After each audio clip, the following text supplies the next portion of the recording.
agree. So there's the cloud. That brightens up my week every time I hear that. Seriously?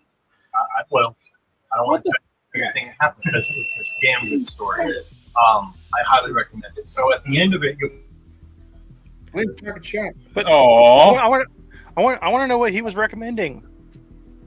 She just came and opened my door. Apparently, I didn't close it good enough. Oh, it's always good when you see 7. She gotten so big since last time I seen her. Oh, I know. Well, she was like just the size of her head when I got her when she was 4 weeks old. Yeah, she's teeny tiny. Maybe about lost her too. Oh, I know. That day I was like, I gotta go. Yeah, it was on this show.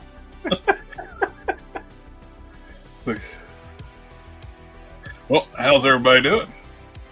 Good. Great. Yeah, pretty good this week. I don't know. Yeah. Yeah.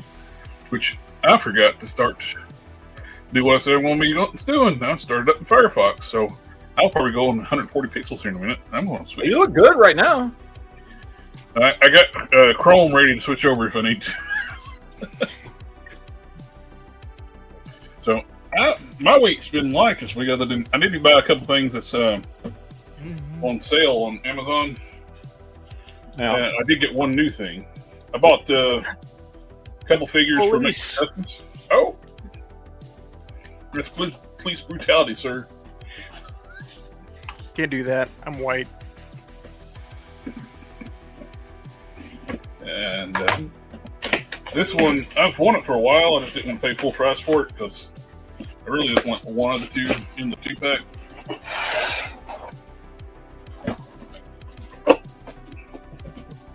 I got. Oh no. Transformers 2-pack. I wanted the Windsweeper from the 2-pack. And, from the Transformers Prime Universe breakdown, the figure's fine. And I enjoyed the series, but I didn't really want like a classic style version of the animated, like not animated, the Transformers Prime series character. I just want the G1 character over here. And they put it in a 2-pack, so you had to force to get both of them. So it is basically the price of one figure when I got this for. And is that Blokies Soundwave? Nice. Hey Quinn, does that Sergeant Slaughter have like a button or like a pocket shirt, or is it like a regular tank top? It's a button. Did you see dirty little tank top?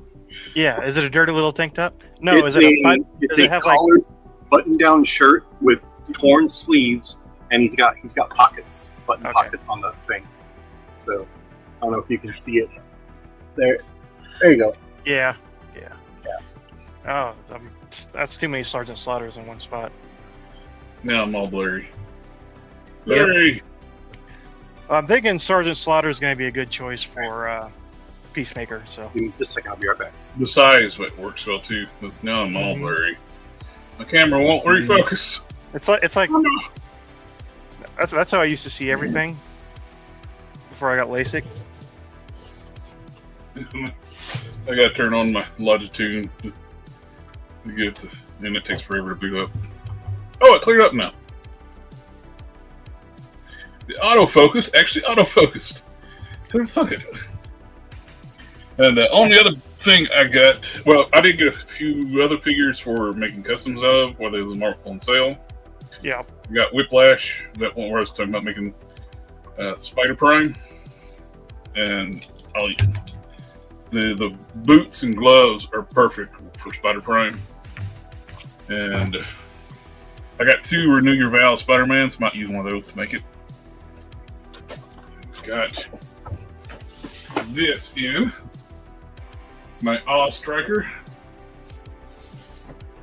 Oh yeah! I got two Doom Buggies now. I got the official Awe Striker, and I got the fans hobby Doom Buggy as well.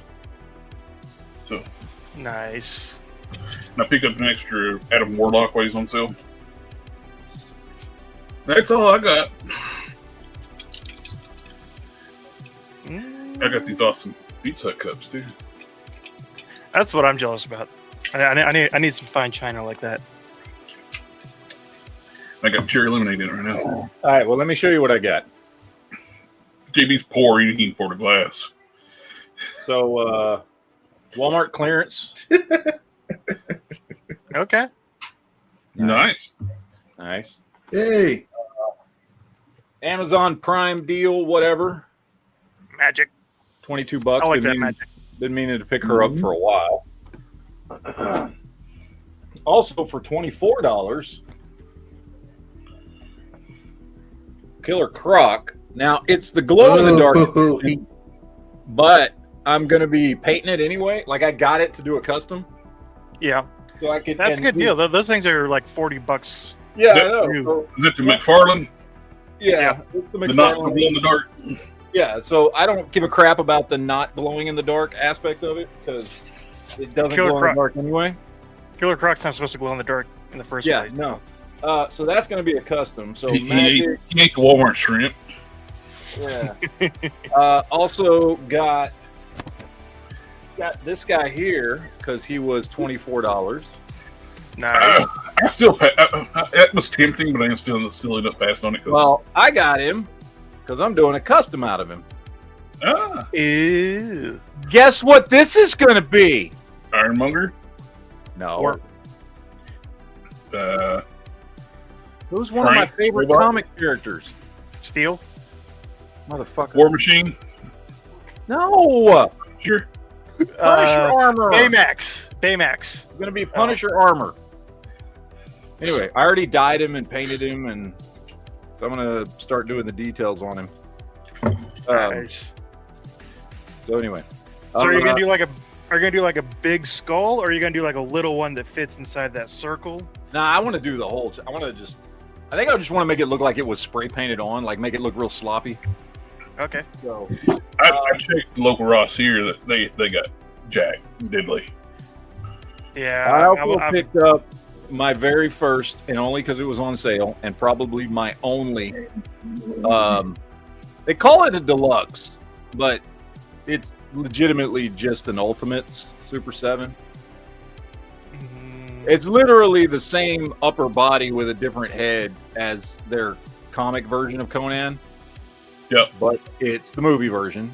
But they call it deluxe. It was $25, and I was like, okay, for that price, I'll try it out. Yeah, I've got a bunch of Super 7, like the reaction, like 3 3/4 inch stuff, and I like those, even though they're most of the time they're too expensive. But I've never bought any of the Ultimate stuff because it's too expensive for what it is. But come on, $25. I was like, yeah, sure, why not? Why not? Why not? And then Jibba, J to the B. Maybe? Ah, nice. You will not regret that one. That's a nice figure. I got it for JB. You got it for JB. Oh. I got it for That's JB. Hey, you're gonna love it, man. This thing's awesome. It looks good. By the way, JB. Yeah, I've just never been able to find one. JB, shut up and look Thank at you, the Matt. screen. Appreciate it. I am. Oh, nice. By the way, I'm taking these out of the package Very to nice. send them to you because these boxes are fucking huge. Okay. I think I Mine- finally You figured out take my what. package. How am I You, going need to the, redeem it? you don't need the boxes, do you? Hey, It's on delay. You can take the Red Guardian one out, but Yeah. keep the Scale What? Raw one because I'm going to do a review from the box. I think Wait. I figured out You don't hear me? JB over talking to everybody. Oh, okay, yeah. He's So I on can a take these lag out. delay. So I have to keep the bigger of the two boxes, is what you're saying, fucker. Trying to save some money on shipping, bro. All right, fine, whatever. All right. Just- Anyway. Thank you, sir. Get I it. will Get try it. to get those. I will try to get those out to you next week. I'm not going to be able to do it this weekend because tomorrow a friend of mine's getting married, so I've got a wedding to get ready for and go to. So there will be no Geek Chat tomorrow night because his wedding's at 6 o'clock tomorrow night. And You then could just get obviously Sunday. Everything's closed. So you could just get a padded envelope and fold the box in half and put it in yeah, there I'm and gonna send it to him that way. fold it up. I'm just let me start right now, JB. Fucker. You think I hope when you fucking send that shit you're gonna send, just take it out of the fucking package, dude. I don't need the fucking box, bro. Okay. Okay? Seriously, save yourself some fucking shipping money. Take it out of the fucking box. I could give a shit about the box. I'm gonna take it out of the box anyway. I know. I keep them in box because that's how I do reviews. So. All right. Well, anyway, like I said, I finally found this, dude. You know how long it took me to find this goddamn thing? Months. I've been looking for this thing for what, 3 weeks? Yeah. And this Close one to a I just month. happened to run across at Walmart. So Nice. You know what we should do, Sith? Yeah. We should stream City of Heroes tomorrow night on your channel. Sure. that's what y'all should do. We should do that. They got the do trick or treat event going on. So it's Wing Power Level. It'd probably cause seizures for people watching, but because everybody's shooting and blasting and fighting and Yeah. large groups. By the way, Ghost Shadow, the arm is doing well. It's still all red. But you can see the bacon grease drip marks on my arm. Now it just looks like a It pork looks like line. a weird birthmark is what it looks like. That's what I said. Pork line with birthmark. Yeah. But no, I can actually keep it unwrapped now and don't have to worry about it being open and getting infected and stuff like that. So It was it just affecting looks you like punching people. it just looks like a weird birthmark on my arm. It was affecting you punching people at work. It was actually. It was. Grace Ben, I want to say I I appreciate mean, it didn't stop it, but I just had to be more careful. But yeah, Chris Ben, I appreciate the compliment, man. I did not know I looked like Vigilante. By the way, Sith, you've seen the finale. Fucking Yep, I great. watched it. It Dude, was that second season, I liked the first season quite a bit, actually. Mm-hmm. Second season was 10 times better. There's a whole lot less action in this one. I noticed. There is, but it's There's better. 2 or 3 good fight scenes. Yeah, But the story is good, so I didn't care. yeah, the story's fantastic. The characters are a lot more fleshed out and better done, and fucking loved it. And I've now gotten to the point where I like the song from the second season better than the one from the first season. So, Well, Ben, your son is a disappointment and needs to be excommunicado. I loved it. It's a And I great- love it was that they good. fucking started Checkmate, dude. Yeah, That was awesome. I was glad when what's his name joined the guy with the bird blindness. I was like, yeah. because you could tell he was like, what are we doing here? Sort of situation. Yeah, it was fucking great. I loved it thoroughly. I was not John- disappointed this season at all. Economos almost cried when Eagly patted him on the shoulder. I know. It was great, dude. I fucking loved this season. I was very, very happy with it. I mean, one of my favorite scenes is still when Vigilante first meets the other Vigilante. That scene. Yes. Gold. Oh, we did the Spider-Man. Yeah. I fucking, yeah. I loved the entire season. I was very, very happy with it. Like I said, I liked the first season a lot. Mm-hmm. Second This season one was way felt better. more cohesive. It felt better. And there's it something looked about better. because first, for people that watched the first season, the butterflies in the first season were made up for the show. That's not from the comics. And I mean, I kind of got the feeling they were maybe loosely based on the fucking Starro shit or whatever, but not really, because that had already been used in the Suicide Squad movie. But it was completely made up for the show, which was fine, and it was a good, overarching story for the season. But the story for this season was just so much better. Yes, Ben. Tasing Peacemaker. Oh yeah, the way he just fucking pile drived him and then tased the shit out of him. I got him. No shit, motherfucker. Jesus Christ. Fucking great.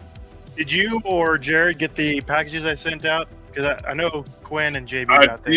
did, and I opened them last night on the live stream. Oh, What pack? You didn't send me anything, did you? I did. It's just a little thing. Oh, And I was very much thankful, man. Those things are cool. did it get delivered? I don't know. I didn't keep track of them. Oh, okay. I haven't checked the mail for a couple days, so I'll check. Y'all's aren't going to be painted. You have the same thing JB did, but I didn't think JB would ever actually paint it, so I gave him painted ones. Oh, that's cool. I'll paint them. They're nice. I appreciate them. Yeah. Thank you. Yeah, Appreciate yeah. that. I didn't even know. I figured open up on yesterday's stream more fitting because I figured there was something customizing thing. I mean, yeah, because I mean, And one paint painting. them. Yeah. I had a did guess get- for me 3 printed stuff. I was hoping it was going to be the Smallville stuff too. Yeah. I did get a second Captain America Venom 2-pack. I know it wasn't smart, but I really wanted that cap. I came so close to buying another one today because they had them at Walmart, and I was Yes. I was like, do I need another one? I was like, I don't know. I came close because they had a bunch of them sitting there. They had like fucking 10 of them on the shelf, and I was like, I really wanted the at some cap. point, I'm gonna regret not buying a second set. I'm going to use the Venom for a custom. I haven't decided yet, but there's several that he would be a good base for. And then Yeah. I'll have... Oh, he's got. I stock. mean, the buck on him is great, dude. Yeah. So I was kind of thinking about Absolute Batman in the Oh. current comics, because he's got that little bit, quite a bit bigger build. Yeah. He would also be a good Colossus. He would also be a good Bane. Yep. Not Absolute Bane. I don't have a, If you until next year, I bet you Mattel will give us an absolute Batman. Yeah, he would make a really, really good Bane. Actually, Well, if I start doing one now, Mattel will announce it like later this year. Yep. Oh, probably. I just put my cap out of the box. I just got in 16 more Silver Samurai and Wolverine 2-packs today. Oh, And they're good. already half gone. I got in 6 So of glad. the Daredevil helmets with the belly clubs. I got 2 of those left. Yeah, it's just gone, man. And he's got Matt's favorite articulation, the dick hinge on the neck. yeah, I Mhm. love the Dick Hinge. Fucking Dick Hinge is great. I also got the Magic the Gathering Mary Jane. Nice. It'll Just be They had- really close. They had the Magic the Gathering Anti-Venom at my Yep. Walmart, but that was the only one they had. And honestly, I really didn't care. Like that was not one. The only one I wanted, honestly, was The werewolf? yeah. Why am I blanking on him? Man Name. Wolf. Man Wolf. Manwolf. Thank you. Yeah. God. That's So the I don't- only one, honestly, that I want out of all of those. The figure itself is okay. It's the less good female buck. There's no. Is that the same one they did her out of in the Renew Your Vows 2-pack, or is it a different buck? I don't have that one, so I don't know. But it doesn't have waist ab crunch at all. Is the gold part sculpted or is it just painted? The gold parts are sculpted Okay. and painted, but all the red is swirly plastic. That Oh, said, okay. I don't know if it's because she's smaller, so it's less offensive, but it doesn't seem as bad, the swirly plastic on this figure. So she's a That said- normal sculpted if it's all sculpted. That said, what is bad are these things. These legs, They're the exact same ones that came with the other Spider-Man. That's why they suck, dude. and it's like the Superior Spider-Man, he's got good legs. All of the articulation works. This one, 2 of these 4 joints are completely molded in and just completely useless. Okay. Very nice. They didn't put the pegs to be too long, so the butterfly joints work perfectly. So they haven't done that in a while. Actual butterfly joint, My favorite McFarlane company. fan. That's Yeah. what an actual butterfly joint is. Yeah. Stop calling what McFarlane does butterfly joints. They're not butterfly joints. and his hands can touch with the butterfly joints going forward. This is what they should have reused for those spider legs. 'Cause these are all articulated. Yep. Yeah. All the joints are articulated, and they all move. They're not perfect, but they are significantly better than those gold pieces of junk. To answer Crispin's question about Mattel, I mean, everybody wants the figures to be 6 inches, but I think they're going to go the Motu route and make them 7 inches. If I'm being realistic, Really hope they don't. But You have nothing to justify. we got to that be. with. We everybody want. You have nothing to justify that with. I am You have being zero realistic. anything to justify that with, because when they did DC before, they were the 6.5 inch. I don't expect them to do anything different than what they But did this before. Mattel, it's not Mattel. I just said I Mattel. think they're going to do 7 Mattel inches. I hope had I'm the wrong. license before McFarlane, and they were 6.5 inch scale figures, just like Marvel Legends. yeah, they were trying to, when they did I agree the with DC Multiverse line, they were trying to basically do Marvel Legends for DC. They're Yeah. going to pick up where they lost license at. Oh, I agree They- with you. we I have- hope, that would be- I hope they're Marvel Legends License, really, scale. they forgot to renew it. Yeah, But everybody we can't thinks they take like, that, but we like cannot. everything DC took it away from them, and McFarlane did made a better fucking product. It's no, they just got lazy. They got He took lazy, advantage forgot of to it. renew the license. Well, I am like But- y'all. I hope they do Marvel Legends scale, but we have to be realistic. There is a possibility they will do 7 inches scale, based off their other They- toy lines they've done with Motu. If they do 6 inch, I they hope already not. have. I hope not. They already But have. that's my. They already have molds and tooling for a complete wave of figures ready to go. Yeah, All because they they gotta do is had put them waves, out I'm wrong. and start working on the next ones. I don't want they to had be waves of 7 inches figures that were in development when they forgot to renew the license. They had waves Yeah. ready to go. They had like one of No, the best looking black canaries Yeah. ever. I agree with you. I want to be Marvel Legends scale. I don't want to be 7 inch tall, but I'm going by what they've done with their wrestling line. Now that's all 7 inches, and then you got their Motu match. So you're going to ignore what they did with DC for years? No. I like DC when it is Marvel Legends scale. I agree with y'all. Okay, But so I'm saying we cannot But wait. that's what they've always done is 6.5 inch scale for Marvel Legends or Marvel Legends. If we go back 10 and a half years, 2014, when Mattel was making their last wave of DC figures, what scale was wrestling? Were there wrestling figures at that time? 7 inches. So why would that have any bearing on DC now? It had no bearing on DC. The only thing that might potentially, in my opinion, the only thing that might potentially push them to do 7 inch scale is if they believe sales will be better because it stays in line with what everybody has already had with McFarlane.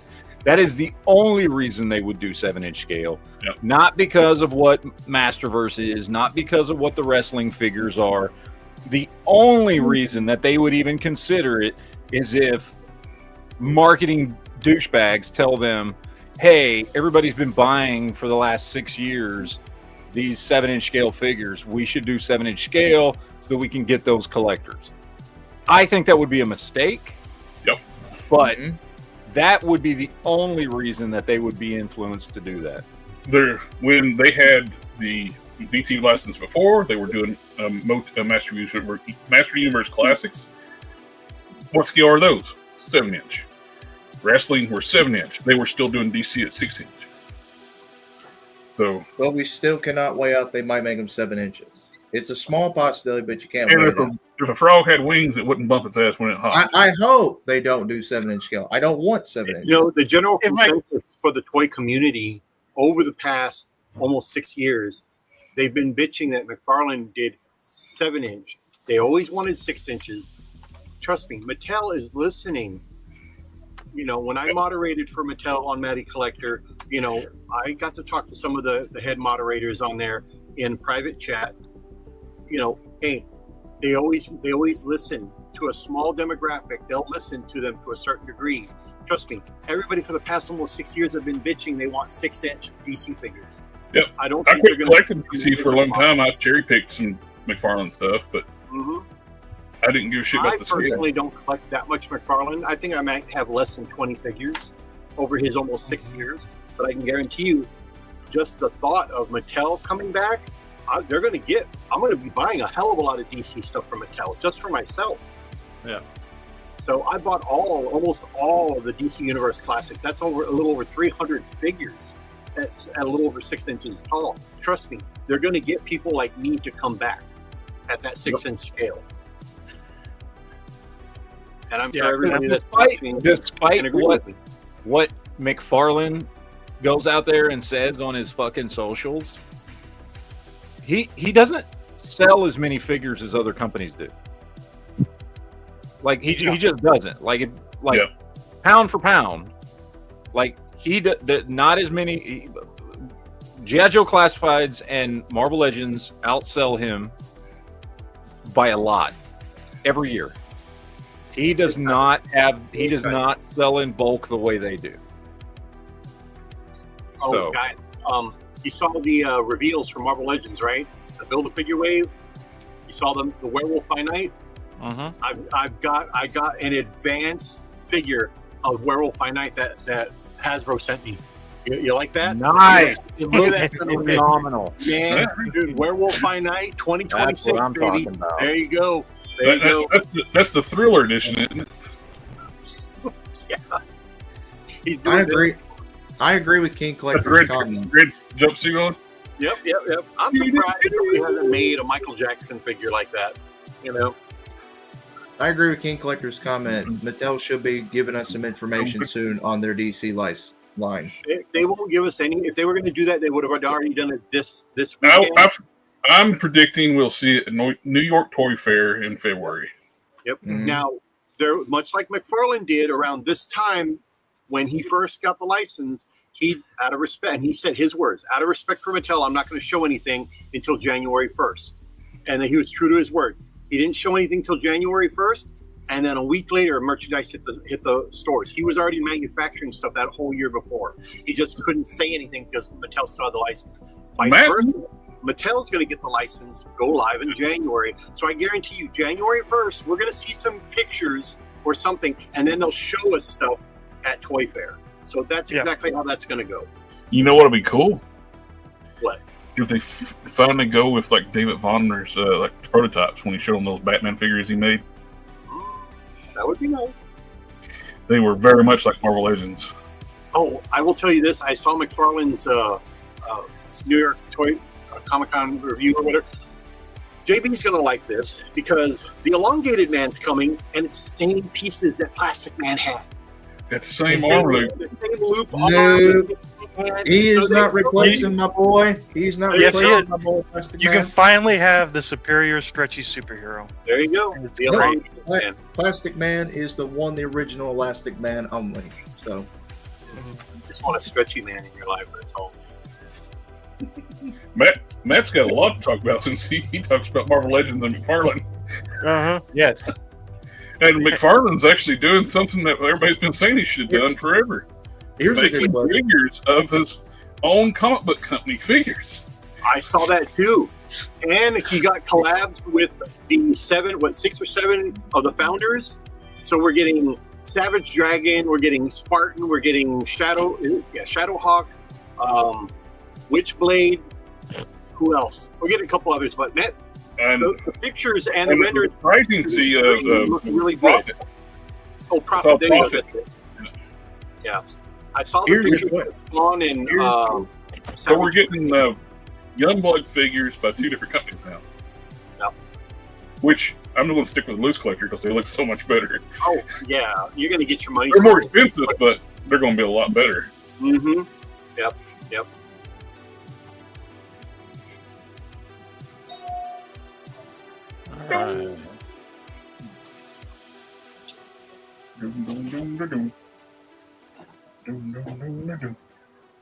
Now the question for the new Mattel when they do DC, would y'all want them to go back and do a DC-UC where it's all classic costume for characters, or would you not mind doing like McFarlane's done and do modern versions mixed in? Dude, you got to do the That's- classics first. I don't care if you want to do modern versions and different costume takes and like that. That's fine. Everybody does that, but you have Yeah. to start with the classic lineup first. Mm-hmm. Now, I wouldn't mind like I would do anything up to New 52. I would skip. Go. New 52 is kind of it's already dead. Oh yeah, you don't. Yeah. We don't need anything New 52, which McFarlane started doing New 52 stuff here recently. We don't need that. And If it's 5 years from now, and they want to throw in a Superman, Batman, Wonder Woman from New 52, you know, the Trinity or something, cool. Why not? But that needs to be pushed down the line a long way. I tell you what would be a big seller. Do a new Super Sons 2-pack with villains and Steel Kids. Yes. Yep. I could see them doing kind of like what McFarlane's were doing with the Batman movie figures, or a bit of big 5-pack. Do like a 5 or 6-pack Superman pack that's got through the years. It's got a classic costume, a darker blue, long hair. I would love to see them take some cues from what DC Direct did for a long time, which was they did a lot of that kind of, I mean, it's in a way it's kind of gimmicky, but it was cool. Where you do, here's a 5-pack of all these different Superman or Batman, or here's this particular team, and here's, you know, what did they do? The 5 lives of Superman with all the different heads and stuff that McFarlane just tried to do here recently, but DC Direct did it first years ago. I would love that because, and I'm not saying you focus on that, because DC Direct tended to focus on that type of stuff more because they were a little bit more niche. You focus on the single carded mainstay looks and stuff for the characters, but throw some of that stuff out there. You know what I mean? Yeah. I would assume they're going to be similarly priced to their Masterverse stuff, which is like $23.99 right now. That would make them cheaper than Marvel Legends, and people would be swooping them up like crazy. If I was talking about Sif like last week, I think it was about like getting out of like Marvel Legends, but then they reeled me back in with this newest Build-A-Figure wave. Yeah. Mm-hmm. Yeah, that's how I am with Star Wars. I was the Executioner for a long time, and every figure in that wave is almost a yes. Yep, I got the wave pre-ordered already. I was pretty stoked with all of them. Well, since we've already been talking about all this stuff, what's up, Transformer Joe? Are you friends with a real Transformer? And his name He's going is to kick Joe. out Superman statue for 99 Ross. He's actually selling some stuff straight to Ross. Yeah. He's cutting out the middleman. Yeah. His statues look a whole lot better than his action figures. He's got a bunch of statues coming out next year, too. Like, Marvel Rivals and everything. Yep. All right, let's talk Marvel Legends. Let's get Marvel and DC out of the way, because you're right. There's a bunch of that crap. We got a guest coming at 8 o'clock, too. Yes, we do. We've been talking about Cardiac forever. All new mold. Yeah, all new mold. I think he goes on sale October 29th, I believe was the date that I saw. He goes up for pre-order. All new mold. Looks fantastic. Been waiting for this. I'm a huge fan of the early 90s era Spider-Man, which Cardiac was a big part of that. Retro carded, everything looks great. We've got our Dark Avengers. Armed Dark Avengers version. Matt Gargan. I'll be honest, I didn't. The Dark Avengers. I didn't. This is Matt Gargan, the Scorpion with the Venom symbiote. Yeah. Yeah. But this Matt Gargan Spider-Man, this Matt Gargan symbiote looks a whole lot less like Matt Gargan's Venom, which is the one that I have a major problem with just because it's so overused. This one's not overused yet. And the thing is, this one looks way better than the last time they did a 6-arm Spider-Man of any kind. So, Oh, absolutely. so that looks good. We got Enchantress update on her. I'm sure most of us have the old one. It's been a mainstay in my display for a really long time, but it's nice seeing her on an upgraded body, head sculpt, hair, everything looks great on it. That's definitely an easy And upgrade. new magic effects. Yeah. Look at that. Yeah, this is definitely a big upgrade for her. This will go on my Thor shelf. Looks fantastic. Then we've got Black Bolt and Trigon. Trigon. Trigon. Motherfucking Trigon. Why am I blanking on his name? Now I can only think of Trigon. Triton. Triton. Thank you. Brain Now, we've fart. been wanting a Black Bolt on the Vulcan body for a long time. Yep. Looks fantastic. Head sculpt looks great on him. That face looks awesome. He comes with 2 heads too, so he's got one with his screaming face. Yep. Love the texture on this figure. That Looks would make fantastic. a great update to Green Goblin. Yep. I mean, and look at those face sculpts look phenomenal. Yep. They really do. 2 sets of wings, so you can have them down and out. Fold it down and then fold it out. Beautiful flat pose there. And look, hey, don't get me wrong. I still like my old Bucky Cap version of Black Bolt, but definitely a big upgrade for that. And again, he looks great. The texture on him, all the new sculpt and everything on him looks fantastic. Good 2-pack. We'll see how much it is. Probably going to be 60, my guess. What Probably. torso is Black Bolt using? What? What torso is Black Bolt using? Vulcan. That's Vulcan. That's just No. yeah. This is just a Vulcan redeco. Oh, okay. Okay. Gorgon? Is it Gorgon? It's Gorgon, right? Yeah. Gorgon. And man, I wish this was out now and I could get this cheap, because those are skin paint Caliban arms with arm hair deco on them. That would make my Prime custom so much easier. Oh yeah. I wouldn't have to prep them. Just put them on. I hope he stands up well. Well, we'll hooves are gonna We'll be a see. problem. Fantastic. This- update, Medusa. This is definitely a good upgrade from the last time we got He's Medusa. on the Jean Grey body, so that's Yep. a plus. I like that her hair actually helps her stand up. They were like, you know what? If we're gonna give her this much hair, it's got to be like, Functional. yeah, It's also gotta- articulated hair. yeah, I wish it was like bendy wire though. yeah. But they look great. That's a great 2-pack there.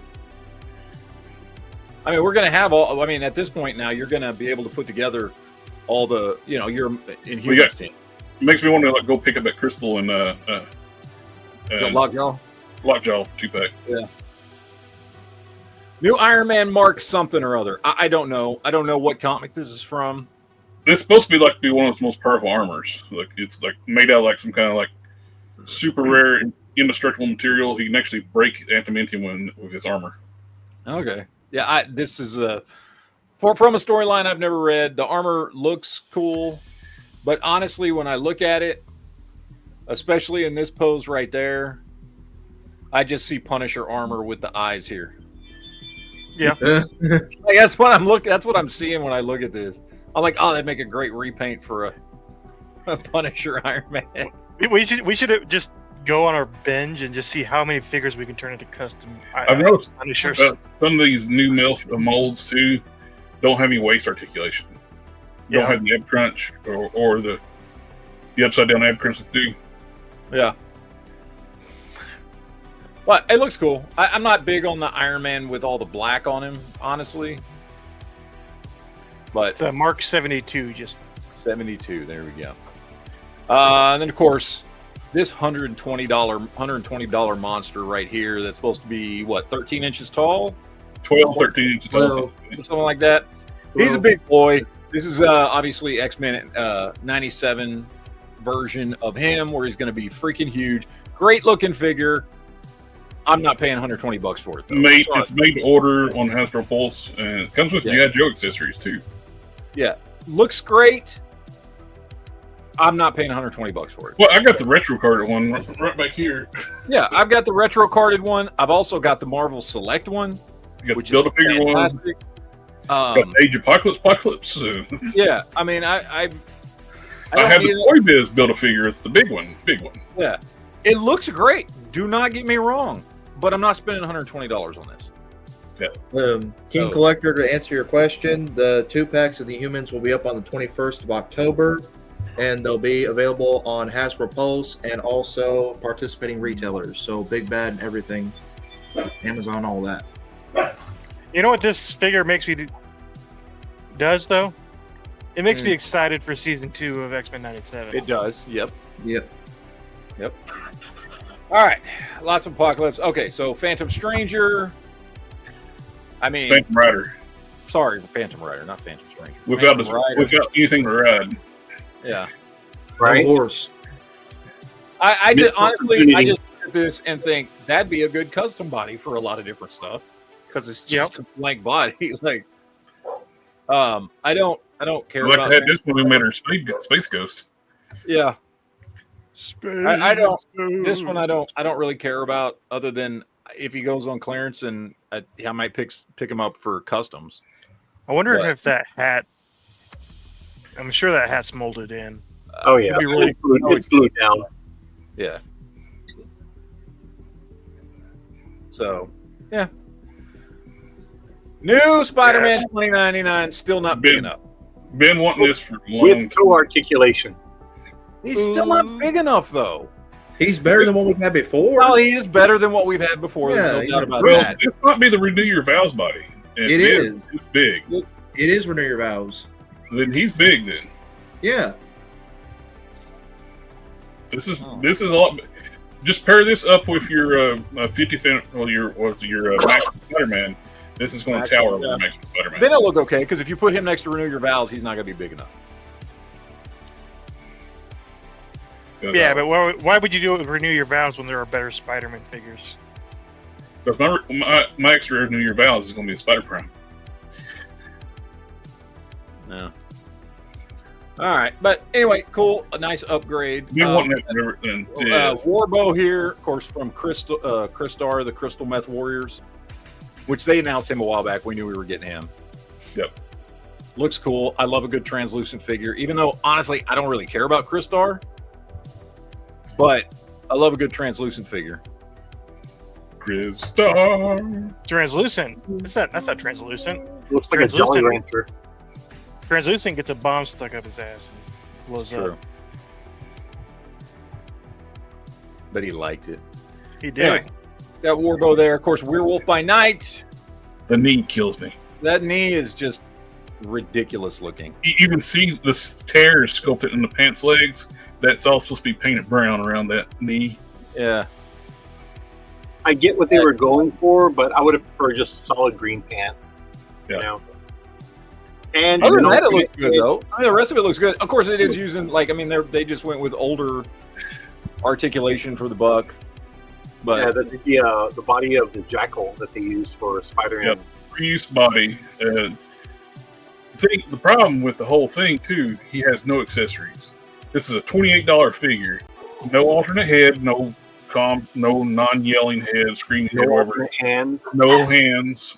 And this is $28. Yep. Still, for me, I want him. I got him on order already. I got to paint either paint the brown around that knee or or sand the knee down and paint it green. Yeah. All right. So, but he looks good. He looks good. Wait, isn't that knee? Well, hold on. Isn't that knee joint painted? Because it doesn't look like the hinge is colored. I think it's two pieces. I don't think it's painted. I think somehow they've done two-piece mold.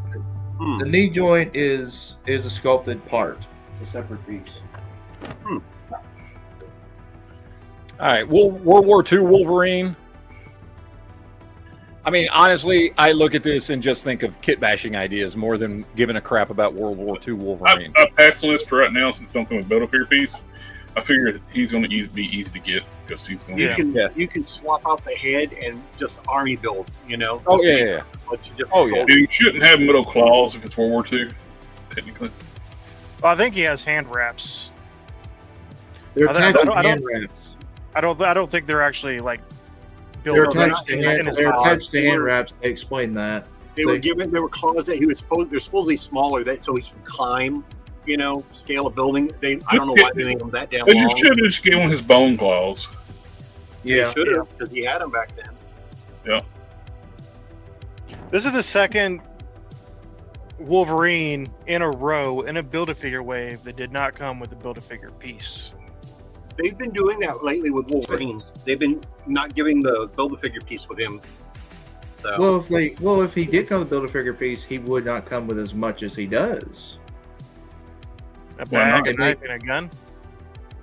Like he got a gun, he's got a pouch. They'll retro card a figure with no extra, with no Build-A-Figure pieces and no accessories. It's like they never give Wolverine the Build-A-Figure parts, so they can always fill him with more accessories. No, I actually disagree with Ben's saying that's a bad head sculpt. It looks like emo singer Wolverine, and it'll go well with Bully Maguire. We're gonna start an emo Marvel Legends band. Yeah, I mean, sure. It looks like fucking Elvis, dude. That looks like Elvis. Yeah. That's what that looks like. Trim the hair up a little bit, and you got it. Yeah. All right, anyway, moving on, because we got to get through this. So, we've got Shadowhawk. We've got Dragon, for some reason. They're calling him Dragon instead of Savage Dragon. And a classic Spawn, which I'm sure is just redecoed, reused, but with a cloth goods cape. I can't tell from these pictures if that is molded plastic for the collar. I'm guessing it is, but it's cloth. McFarlane said it was cloth. Oh, okay, well, and it's wired too, by the way. We'll see what they look like when they come out, but that one actually comes with extra heads and a lot more. It does look like Glenn Danzig. Yeah, it does actually. More McFarlane here. So we're getting Professor Pig, Cosmic Boy, Blackhawk, and Elongated Man, who is the best, the superior of the DC plastic people. No. Yep. No. Again, I mean, these are. I mean, as far as I'm concerned, anything coming from McFarlane that's DC is just death throes at this point. So, I mean, I know there are people who are going to buy these. That's cool. Yeah, I'm honestly surprised he's still pumping new stuff out. I was shocked too. He's not making what I want to see is Big Barda, because that would work. Because at that scale, yeah, yep. Of course, he went with the Superman and the Authority. Yep. When I saw it, I thought maybe like the new 52 Superman when he was in the blue jeans and t-shirt. Yeah. Then. Got Ice, Gangbuster, Black Condor, Rocket Red. Larfleeze is huge. I didn't think Larfleeze was that big. I thought he was kind of like a Gollum size. I mean, you'd have to. Well, no, he's like a normal sized dude. He's just always hunched over and like he walks like fucking Gollum. Gangbuster. Yeah. It's a good looking Flash. Which actually was. I think that's all for the DC except for this is the other McFarlane stuff here, which is of course we saw the first three: the Spawn, the Dragon, and the Shadowhawk. He's also doing Spartan, Sarah, and Prophet. Honestly, like if I'm completely honest, the only two I care about for this wave is Dragon and Prophet, because I can fudge those into a 6-inch scale collection because those two dudes are fucking huge. Yeah. So I can work with those two in my collection as far as like explaining why they're 7-inch tall, or 7.5 inch or whatever they end up being. I can say, well, that's because they're just big characters. The other four, I'm not really interested in. Honestly, I would love to have a Shadowhawk and a Spartan. So, I mean, maybe there's a chance. But I mean, you could do a Spawn collection. There ain't nothing wrong with that. There's definitely 4, maybe 5 out of that 6 that I want. Yeah. The only one I probably would pass on is Prophet. Like, I would get the Spawn because it's going to be like a giant deluxe figure with alternate heads, hands, the works done. It's even coming with a trading card. I want to see what it actually comes with because, I mean, honestly, it's just a redeco of a Spawn he's done before with a cloth goods cape. So unless it comes with some phenomenal accessories. Hang on. Let me put the image in the private chat. I'll see if I can find it and I'll put in the private chat. See, I don't have a Spawn. I'll do I'm that not real quick. big into it, but I would like to have one like kind of definitive figure. Well, I mean, look, if this is what he's doing, he's literally done this figure. This is just reusing a mold he's already used for Spawn. If that's what the figure looks like right here, He's already say in used the it. interview that, or the panel, he said it's coming with real metal chains, cloth wired cape. I think it's 3 or 4 different heads and some other accessories. so it's going to be one of his $60 fucking figures. Probably, who knows? Just like his Doom figures and some other ones he's putting out lately. And it'll eventually go on clearance at GameStop. Oh. Yeah, I mean, again, it sounds cool, and he's doing some cool accessories with it, and that's awesome. But it is a completely reused buck. And if it's going to come with that many accessories, then it's going to be a ridiculously expensive figure. Why is Hawkman getting into the anti-C's and blackface? I know. Looks crazy, doesn't it? He's done a little bit of creative.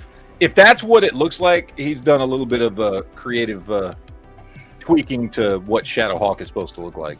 So anyway, all right, let's move on because we got to get through this stuff real quick. We got the Hasbro 375, which this first thing is going to be a HasLab. I don't really like Tron enough. Especially at $260. Yeah, that's my problem with it. Golly. Like, I get it, it's 5 figures and a couple of vehicles, but I mean, you're talking about figures. even at the high end, those figures are worth maybe $20 a piece. And you got a couple of figures, let's say, even if they're worth, I don't know, 40, right? A piece. That's only $180 worth of value here. So I love that they're going to start pushing for more 3.75 stuff, and I hope they do more cool stuff. For me, Tron was not the thing to get me interested right off the bat. I mean, I don't know. Honestly, off the top of my head, I can't think what would have been. If they made Mask 3 3/4 inch. Mask would have been, that would have got me more excited. If they would have taken Tron and given us just Tron and Flynn and a light cycle and made them 6-inch scale, it would have been a home run for me. I don't need all those other characters, Well, the point is they're trying to get into more 3.75 inch stuff. I mean, that's what it is. They're not going to do it in 6 inch because that negates the whole point of it. But like I like 3 3/4 inch stuff or 4-inch stuff or whatever they want to call it. It's all in the same scale. I collect that stuff. I like that stuff. Yeah, I just don't care enough about Tron. Like, to be completely honest, I mean, it's a retro thing. I like the movie as much as anybody. If these were released at retail, I'd be interested to pick them up. Oh, hey, picking them up one at a time instead of having to dump $260 all at once. Then maybe yes, I'd be. If these were like $15 a pop at retail, I'd pick them up. Yeah, and even if the vehicles were like $29.99 a piece for each fucking bike, I'd be like, all right, cool, whatever. Right there, the program. Nobody's going to want him unless he's in that 5-pack, obviously. But nobody's going to pick up program. Nobody cares about him. They want Flynn. They want Tron. They want, I think it was Ram or whatever her name was. And why is Ram not here? Where the fuck is Ram? Like, Ram was one of the other main characters of the movie. Like, it was Tron, Ram, and Flynn were the 3 main guys. Where the hell is Ram? Instead, they threw program in there. Anyway, whatever. But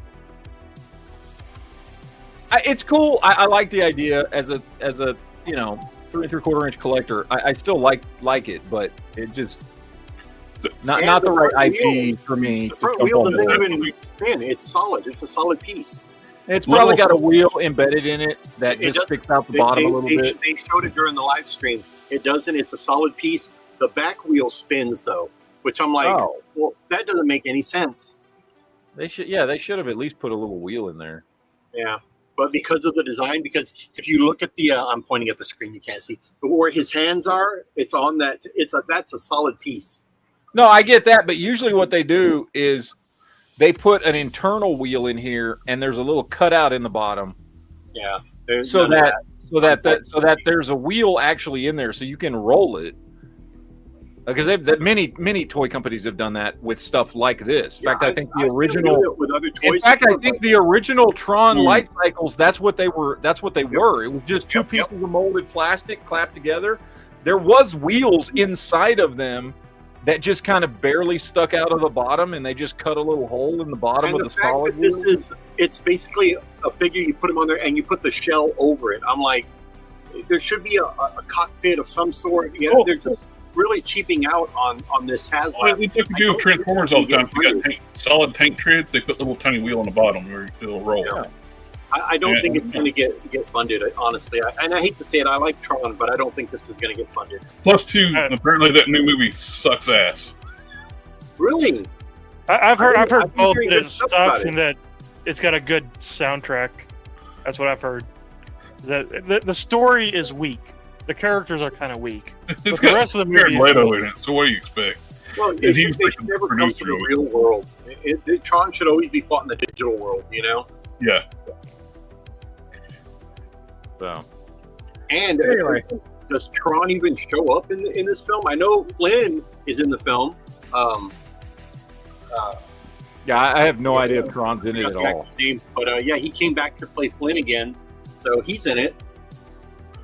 Well, when they did the sequel to Tron, Tron was kind of in it. He was like that reprogrammed. Yeah, but you never really saw his face. So. No. But you heard his voice, and Bruce Boxleitner was in the second film. Yeah, he was in it as himself, like he was the real world version. But actually, if I remember from Tron Legacy, you did see Tron's face when Clue confronts him. He tells Flynn to go, and you actually see his face. Oh, okay, yeah, I remember that now. Yeah, one scene where Clue's like, he asks Flynn, am I still the creator for the perfect system? We got three minutes. I know, I'm sorry, I'm just remembering stuff. Okay. I just pulled up a couple other things that are outside of Jada doing some cool stuff. Let's go to the beginning. Sorry. So better same prototypes we saw before. Huh? Same prototypes we saw at SDC. SDC. With the crack flat paint. Yeah, just some better pictures of that. Conquest needs to be. Honestly, this Daphne looks awesome. I'm not gonna lie. I saw them do a video on it and moving all the articulation and stuff. The Scooby-Doo stuff, specifically that Daphne, looks really good. It might actually encourage me to start picking up some Scooby-Doo stuff. But yeah, this is just basic Jada toy stuff. Most of it's stuff we've already seen. Yeah, their alpha stuff looks really good too. So. Yeah. Balrog and Akuma went on sale. Was it pre-ordered today or yesterday? Yesterday. Yeah. So those can be picked up. Anyway, just some cool stuff from Jada. What else do I have here real quick? Storm Arena dropping some new pictures of some of the stuff. Some of the stuff I think we've seen the prototypes before. Some of them we haven't. I'm very disappointed in this Terry Bogart. Why wouldn't we get the classic Terry Bogart? Yeah, with the hat and everything. Yeah. So I know we've seen her before. That's the one everybody's going to want right there. Darkstalkers, I'm excited for it at this scale. Yeah. Mm-hmm. I love that game. I see why. Titties. What? Huh? Yes? You almost got titties killed. Anyway. So yeah, they were just showing off some of their stuff. Like I said, most of this stuff we've seen. But well, the Akuma's new, and then the model for Balrog and Zangief are new. Everything else we've seen. Yeah. So I like that effect for Charlie. Yeah, that effect is awesome from Charlie. These I just want to show off. Joy Toy dropping freaking amazingly sculpted. I love that metal head. Just look at this thing, and this is 1/18 scale. Crazy how good these look. This Leatherhead looks. Yep. And Metalhead looks phenomenal. And look at all the accessories he comes with. These are awesome, man. Absolutely phenomenal. All the cool stuff. You don't even have to collect turtles to get that metal head. or No. let it off. No, it'll have a shelf presence on its own. So, You notice that Metalhead's part of the X-Men. Look at his belt. Mm-hmm. Yes. Mm-hmm. By the way, Jared, I want to tell you, I did order the Ryu figure. It is on its way. I've got it ordered. It's on its way. So Nice. all right. Oh, we have a guest coming in. yep.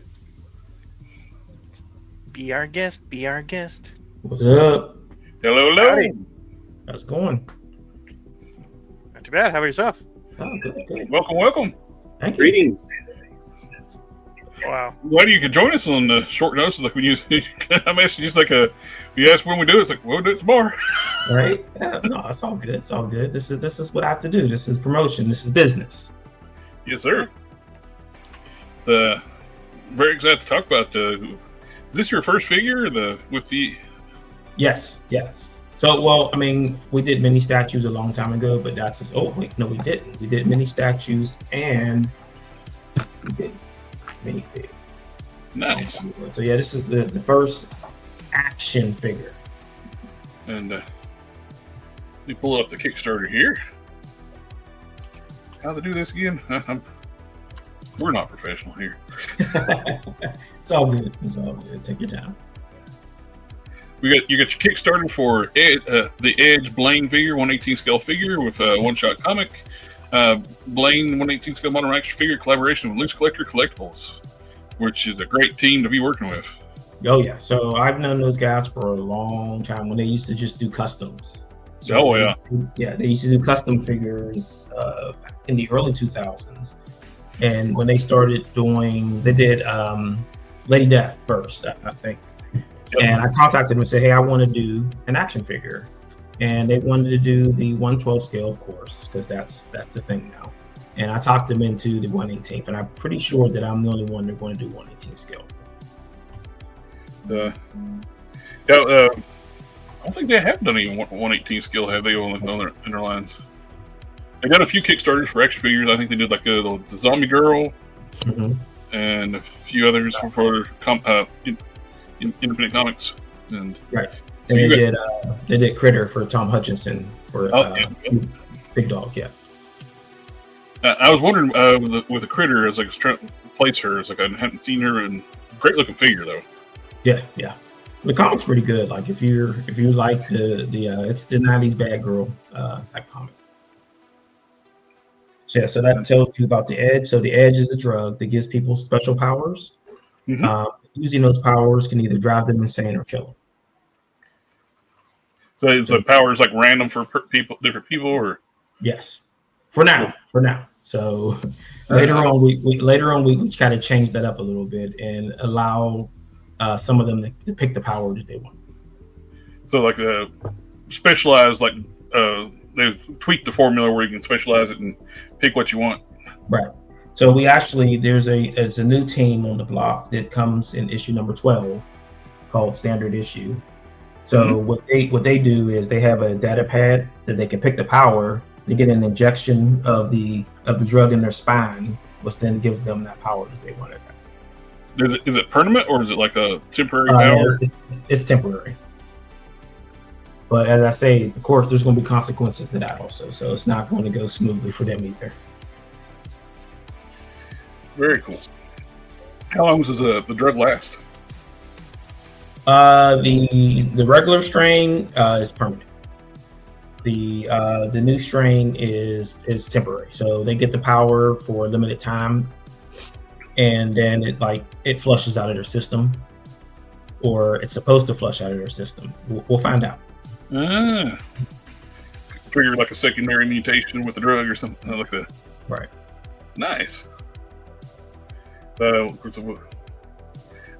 a big customizer too, so I do a lot of customizing stuff, and I've known Loose Collectors worked for a long time. They're a phenomenal team. I remember when people first thought there was just one guy. I didn't realize, it's a bunch of guys. Yeah.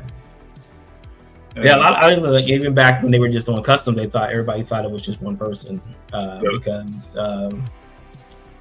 Dave kind of was the face, and he was the guy that you always talked to, so you never knew that there were other people.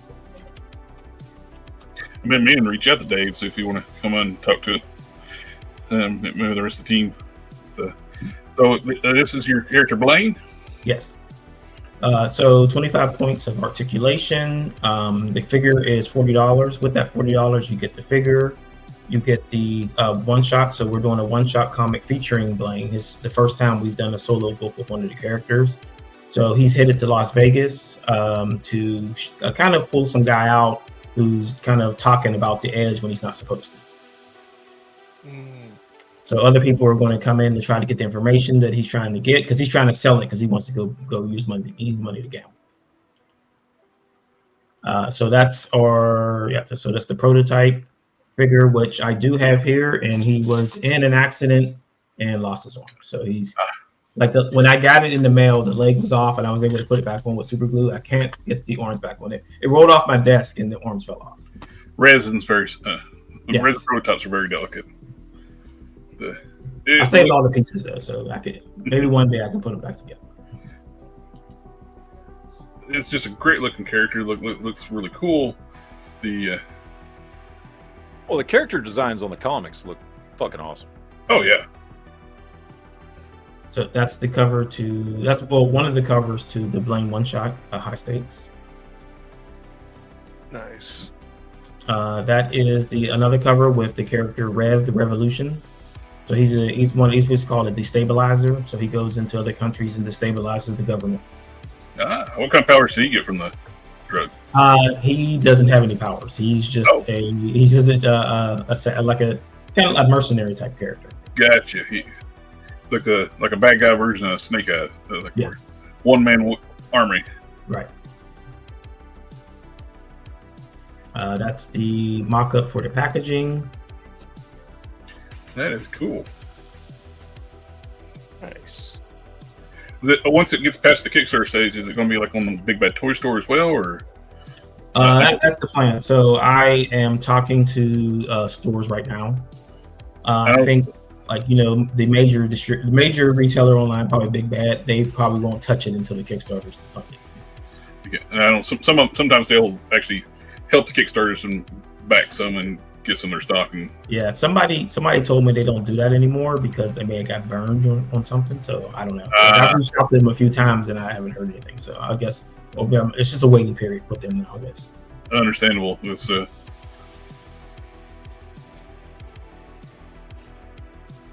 It's just some of the poses you can get him in, and yes, he can reach his holsters in the back. So comical. Yeah, you can reach back on it. He's got has he got butterfly joints? Yes. That's good to got the diaphragm cut, the butterfly joints. Yeah, the thigh swivel. He's got the rocker ankles. Yeah. And you got LooseCollector doing the paints on the prototype, so it's gorgeous. Yeah, and you got two heads, so one head with glasses, one without the glasses. Nice. And you get 3 pairs of hands. So you get fist, trigger hands, and then slap hands. But sometimes you got to slap somebody. That's good. You're thinking the same thing. Sometimes you got to slap it. Somebody's got to get slapped. What did the 5 fingers say to the face? So, 118 scale, 25 points articulation, 2 interchangeable heads, 2 fists, 2 hands, trigger hands, 2 holsters, and self-integrate pulse pistols. Very nice. Look at that. A full set of matching hands. There are so many companies that don't even do that anymore. Yeah. Yeah, I mean they leave a lot of stuff on the table. I feel like when you it was what you're paying for those figures and what you get out of that packaging. It's not cool. Yeah. So this was the character you saw the render for before. This is Revenant. He's the villain in the first 4 issues, and his power is if he bleeds, he duplicates himself. Oh, no. Okay. Yeah, get it now, please. Yeah. Does the duplicate sexual do they duplicate as well, or just the main one? Just the main one so far. So, but like things are changing with the Edge itself. So the weakness in his power is that his brain is split between all the duplicates. So when he dies, or when they die, or when they get hurt, he can feel it. Okay. So it's driven him a little crazy. So it would if you get killed multiple times, and just you feeling the pain from that. Right. So this is one of our crossover covers with a channel called Spine Ticks. So their crew is in the back, and then in the foreground, that's a band called Bad Fad. So one of the characters is her favorite band, so they get to be part of the book. That's cool. So this is the gentleman I was talking about before, the one that has all the information, and his best friend and bodyguard Ferris standing up. You notice that they're sitting there oblivious to anything that's going on outside that door. So Blain's fighting for his life, and they're like, whatever.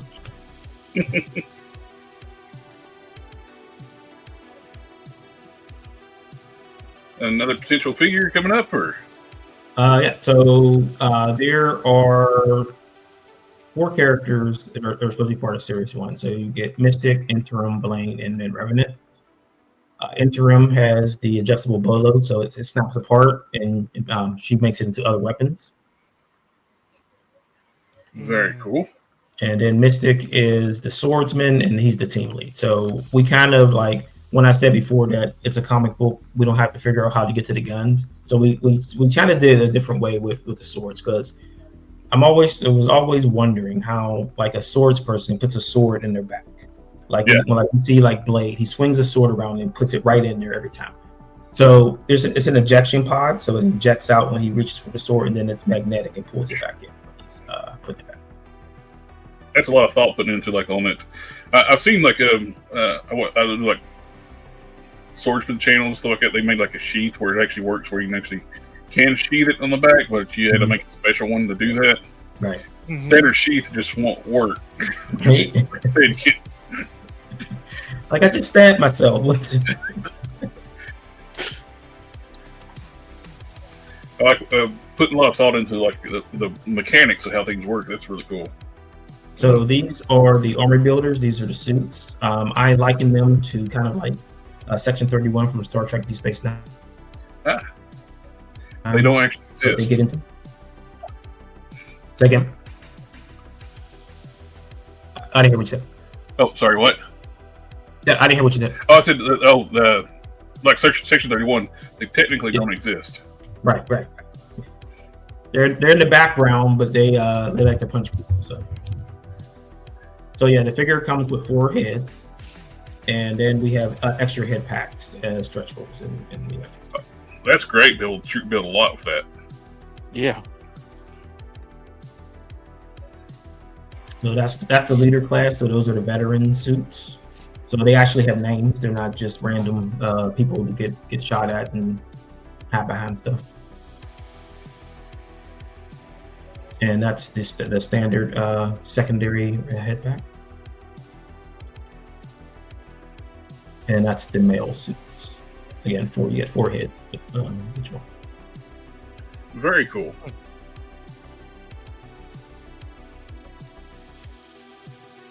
And that's Revenant again. So he's insane, and those knives are his best friends. So he calls them Mr. Idiom.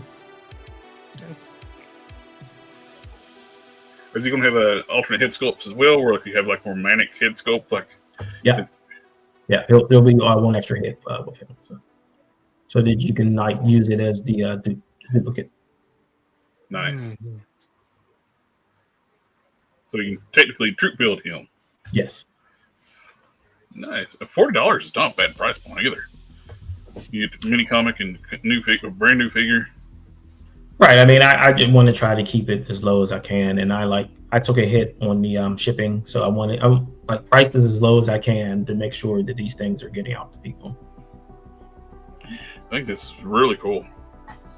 Thank you. Yeah, it's definitely a very cool project.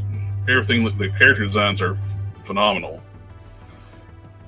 Yeah, I got to give all credit to Mark, the artist, on the character designs. He is all came out of his head. I just said yes and no to a lot of stuff. It's kind of like a super spy Neo type like character, like yes. Look to him.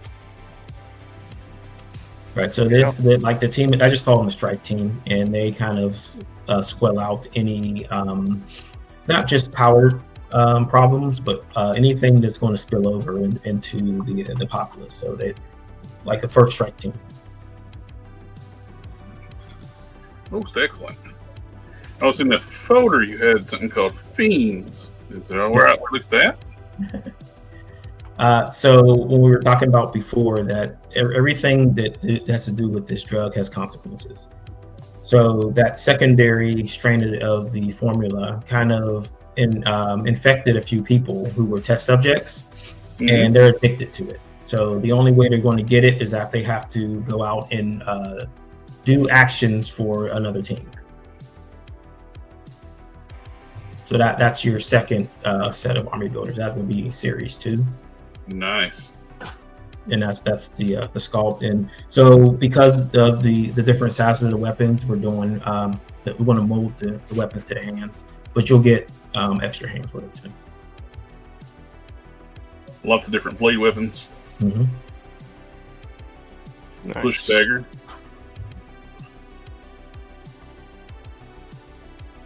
Kind of reminds me of a competition chopper. Yes. Sometimes you just grab and pick up whatever's there. So we do cards of all the characters, and that's the Fiend card. Love the artwork. Artwork's gorgeous. Compliments to the artist.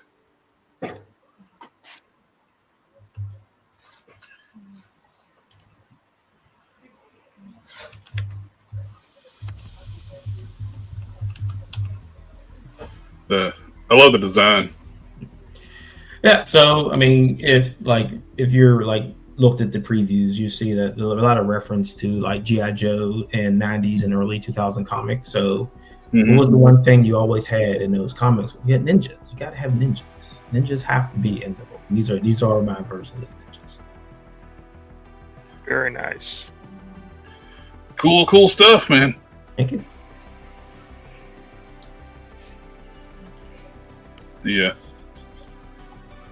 Pull back up to Kickstarter. So how long have you been putting this comic together? I know you've done what, like 4 or 5 issues at this point? No, actually, the one I showed before is issue 12. 12. So Okay. That's the newest issue that is out this month. So I mean, it's like I tell the story, and I tell it in a way because I like to let people know that this stuff isn't something that doesn't work all the time. So I started working on comics back in the mid 90s, and I will tell you that it was terrible.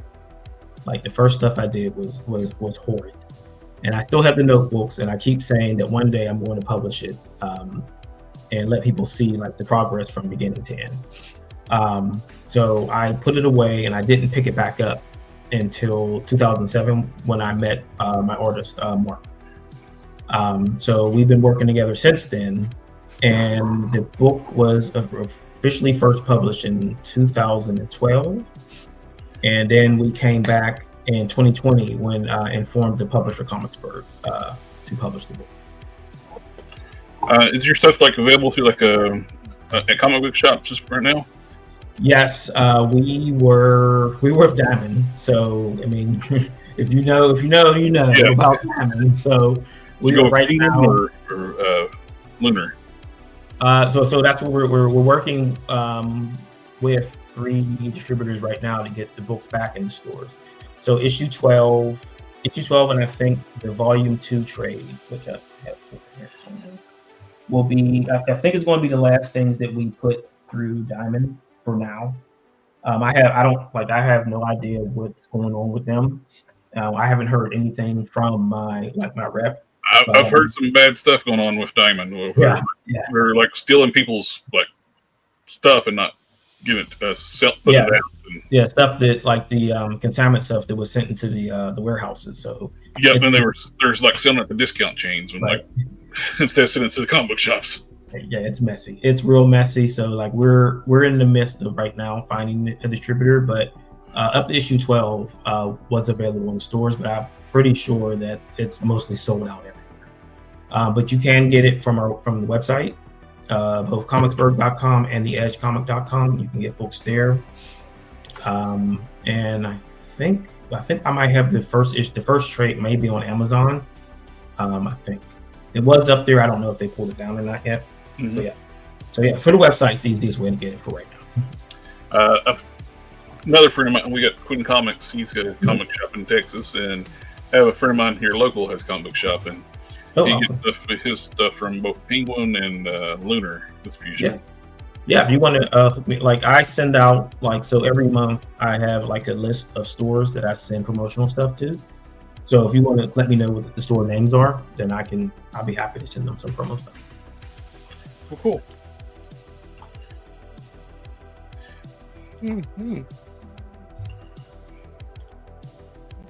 And oh, yeah, sorry. Thanks, Transformer. Yeah, appreciate it. Yeah, so that's the Edge website, and I mean, I think pretty sure all the books are available there. I love the female character with the hair. When she's using her powers, her hair is glowing.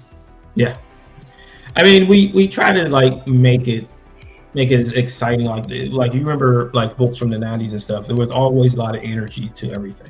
Like everything, it looks like it's moving, even though it's not moving. You get a feeling of that sense of movement on everything. Very cool. I love the 90s style comics too. But people like crap on 90s stuff, and I like the action, the flow, and the hardcore stuff. Yeah, like the one thing that missed there, a lot of that stuff was the story. And it seemed like that they really didn't have any idea where they wanted things to go, so it got kind of convoluted. And that's what the thing about this. I don't want the story to go in a direction that doesn't make sense. Yeah. And I don't want to introduce characters that don't have a purpose. Yeah. Yeah. So a lot of times they did focus more on style than substance. Mm-hmm.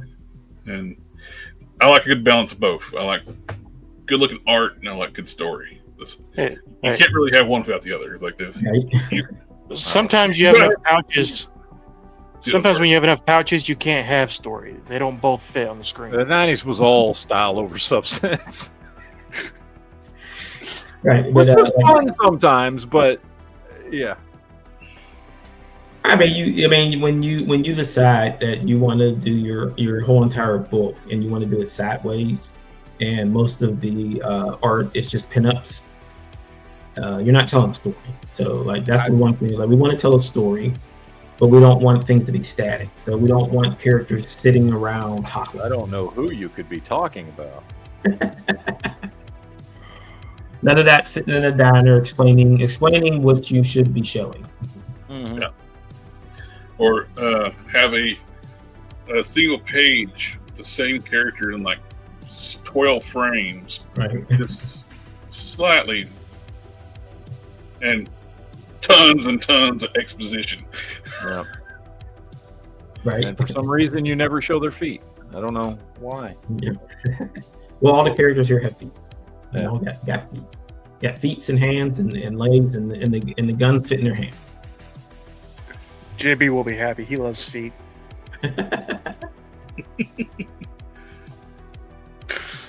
So now the comics that you got here on the website, are these is this the actual comics or are these downloads? Those are actual comics. So we work with another site called Comics, with an X. And they can all our digital stuff. Okay. So if you order something from here, you're going to get the actual book and not just the PDF or whatever. Okay. No. You order the book, and I will get up out of my chair and walk over to the other side of the room and put it in a bag and a board and put it in an envelope and try it. I want to see it.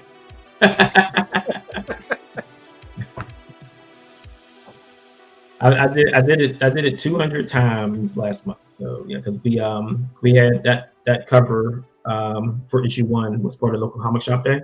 Mm-hmm. So 200 stores ordered books, and I had to send out 200 packages. Nice. I like that you threw in a minifig. Yeah. So we try to like scale up. I would say is what we're doing. So we did the statue, then we did the minifig. Now we're doing the action figure, and like everybody seemed like they've enjoyed like mostly everything that we've thrown out there. So I mean, and like there's no shortage of what we want to do. So if you back on the Kickstarter, we do have coffee too. So we work with Coffee on Comics, and we do a specialty bag of coffee. It's spiced rum, and I'm interested to see what it tastes like. I don't have the bag yet, but they should be coming soon. Are there any plans for 1/12, 6.5-inch scale or anything like that? So I will say that once the Kickstarter funds, that we'll revisit the higher scale. Sweet. Very cool. Yeah, so like I said, is that if you want to click on issue 5 real quick, then you'll see that what I was saying, that the characters get infected, like the character there in the middle, Chaos, he's infected by the drug. He doesn't care because he wants to use the powers. The other issue 5. That's the very. Sorry. It's the one where he's sitting down. Kelly, Matt. There you go. So yeah, so see how his skin and everything is darkening. And then the female there, that her costume is actually a dormant alien. How can you sign up for that to be an alien's job?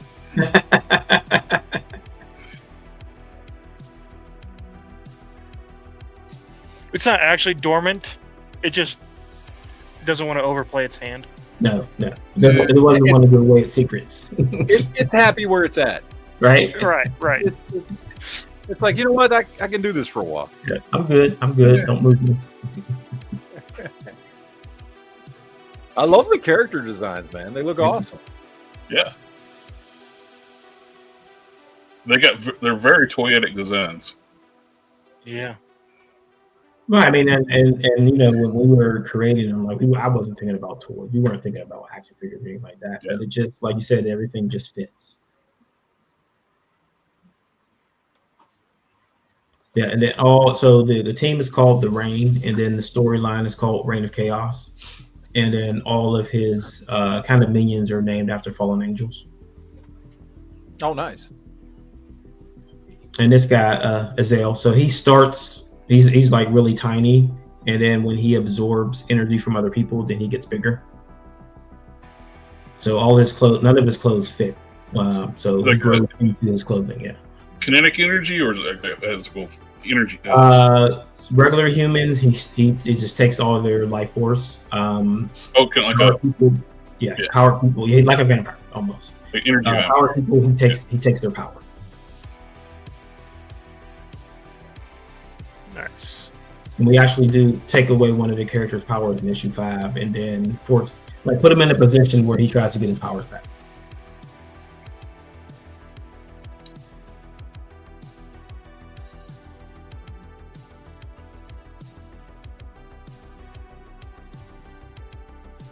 Oh, where's Spinoff? I guess I don't think maybe I didn't put up. So Spinoff, he can use other people's powers.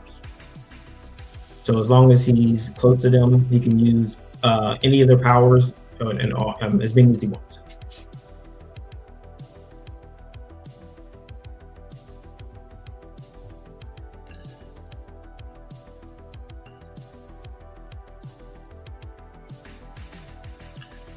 Yeah, these are great character designs. I like the kudos to the artist. I mean, I'm sure you had some input. They are your characters. I'm that guy that lets other creators create. Like the only thing we changed was Blain.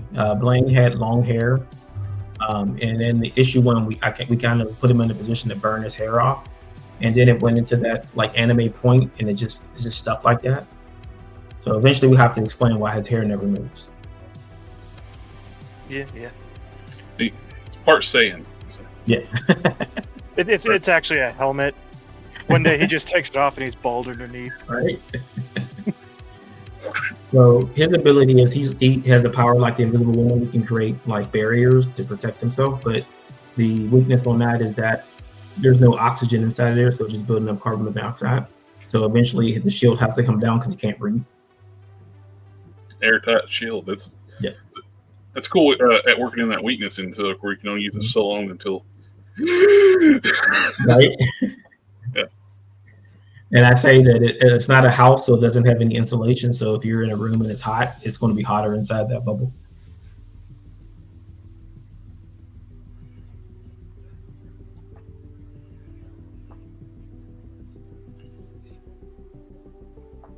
Oh, we got a trailer here. Yeah.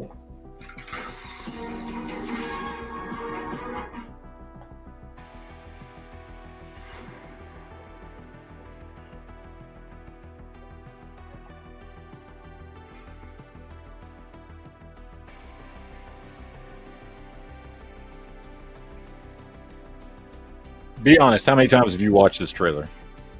About 100 times. Sir,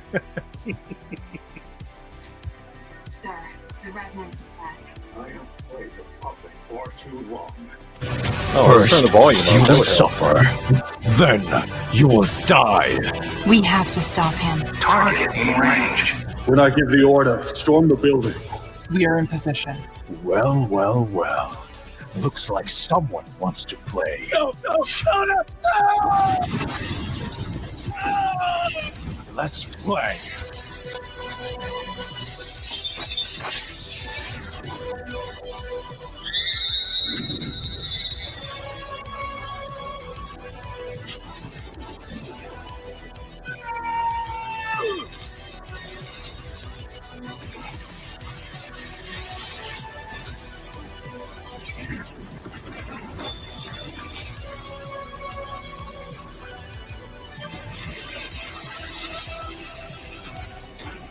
This isn't just a fight. This is war.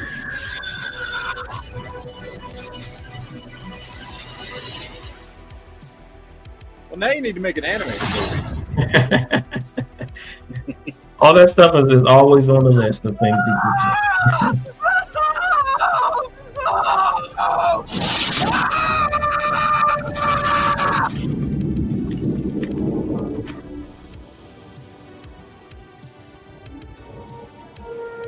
Looks like chaos is coming.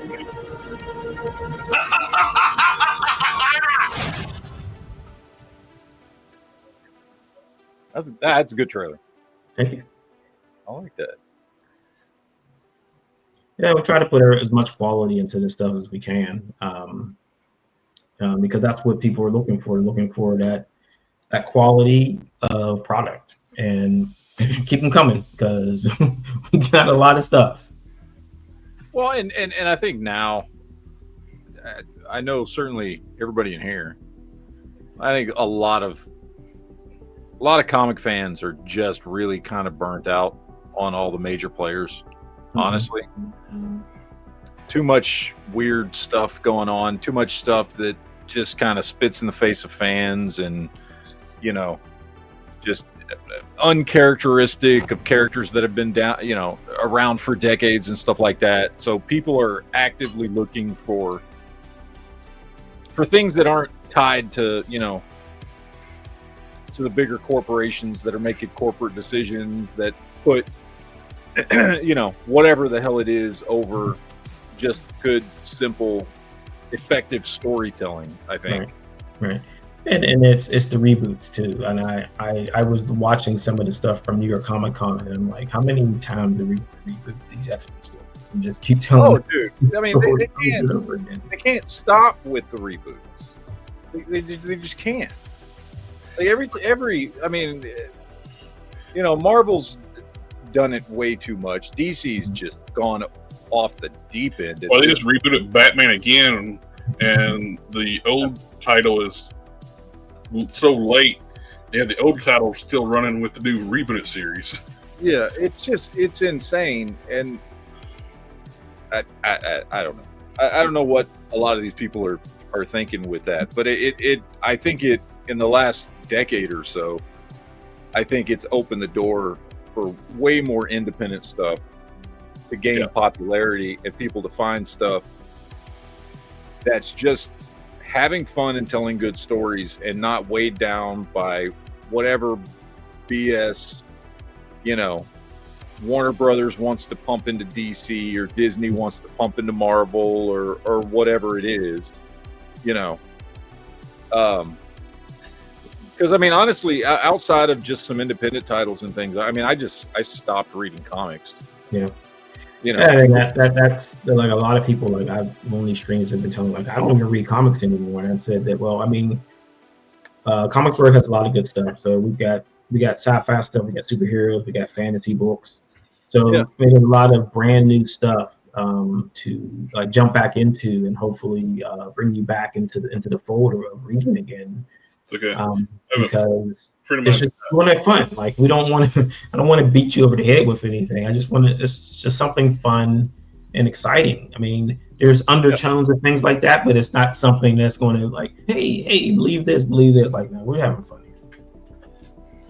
So right here, I got the books I have right here. I got my friend Ramar Brunson. He's got his Bone Breaker. He's got his Ghost Man.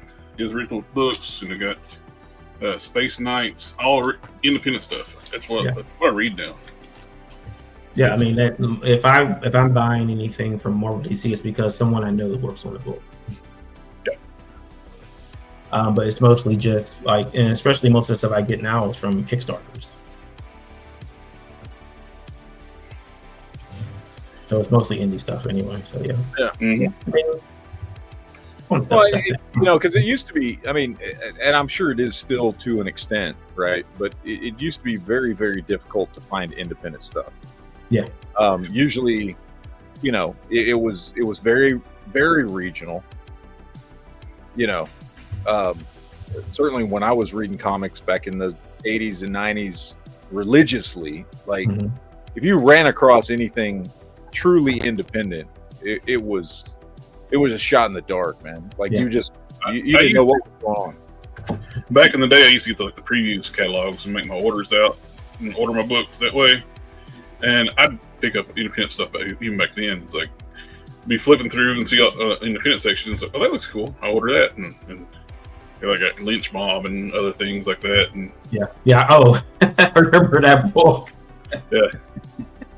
So sometimes they were good choices. Sometimes it's like. Did it ever have an issue too? Because I read the first one. I'm like, I don't think you're really going to introduce in this first issue. My goodness. Yeah. I have a mix about everything. I got about like 8,000 comics in my collection or better. Oh, awesome. And the internet is what changed everything for indie publishers. It was the internet because it opened the door for you to self-distribute. And that's what changed the game. The ability to self-distribute books is what changed everything. Another friend of mine, he just got his book out, Skybreaker. Stephen Boyd. Mm-hmm. He just launched it. I made a custom figure of his character for him, so he's doing his going on a tour with it and with his book, and everybody's he's showing everybody his new figure. Right. Right, and he's bringing the previews up, man. That was like it's kind of like the idea of the whole thing is that I found out their previews was disappearing from Bleeding Cool. I didn't find out it from that. They didn't tell me that the previews was going away. I'm like, okay, so how is this going to work now? How do people want to know that the book is available if you don't have a catalog that has the book? Yeah, I love those catalogs. When I was, everybody like.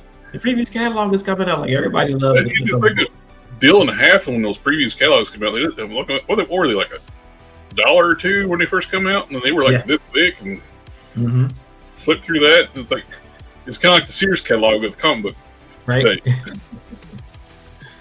And then they were like, "Oh, we're going digital." And the funny thing about it is that when they went digital, they let us put an ad in there for free. So we got like the second to last digital catalog, Comics Bird got an ad in it, and then they're like, "Oh, now we're not going to put the catalog out at all." I'm like, "Yeah, okay, that helps us not." Yeah. And I think I still got some of those old preview. Well, it was called something else back in the days. It wasn't just previews; it's something else. I Diamond took over. Yeah, it was like black and white back then. I don't remember what it was called. I think someone showed on, like, posted on Facebook that they had like the original book. Remember Wizard? Yeah, and magazine, kind of like the whole magazine thing is pretty well dead now. Yeah. There's a company. So Chip Zdarsky was doing his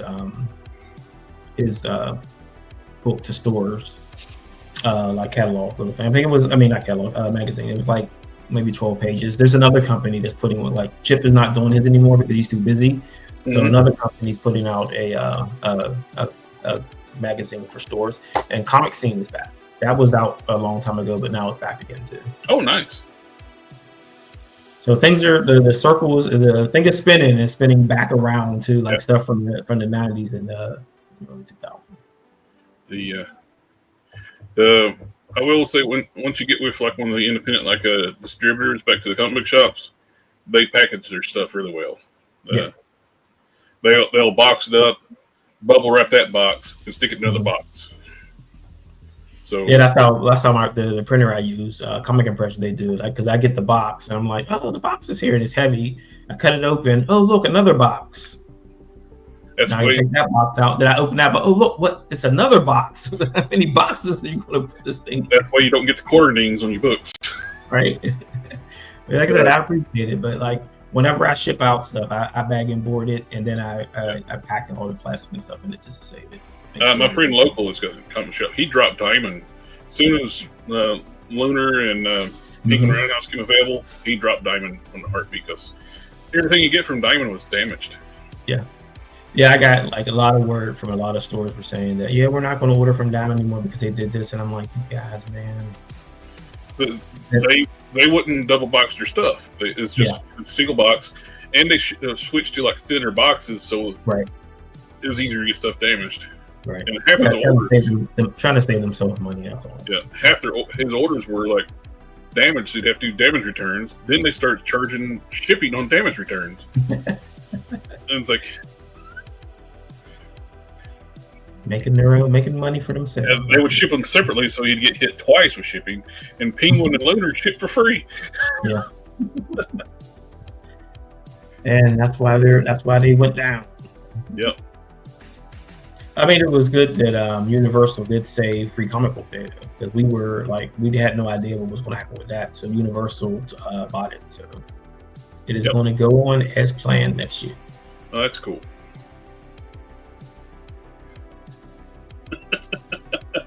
Matt, your thumbnail. But, so I mean, you like it. Don't play. Does anybody has any questions or anything? With the Kickstarter going, you've got 18 days to go, and you're just a little over halfway through there. Yeah, we needed some support from the audience. Yep, and like I said, for how much do your comics usually run? Like they're $4.99. They're $5. $4.99. You get so basically you're getting for $40. You're getting an extra figure and a $5 comic book on top of that. So it's a one shot. It's 40 pages, so it's $15. So you're getting a $15. Yeah. For that's a hell of a deal right there. It's like, well, I'm going to back this right now.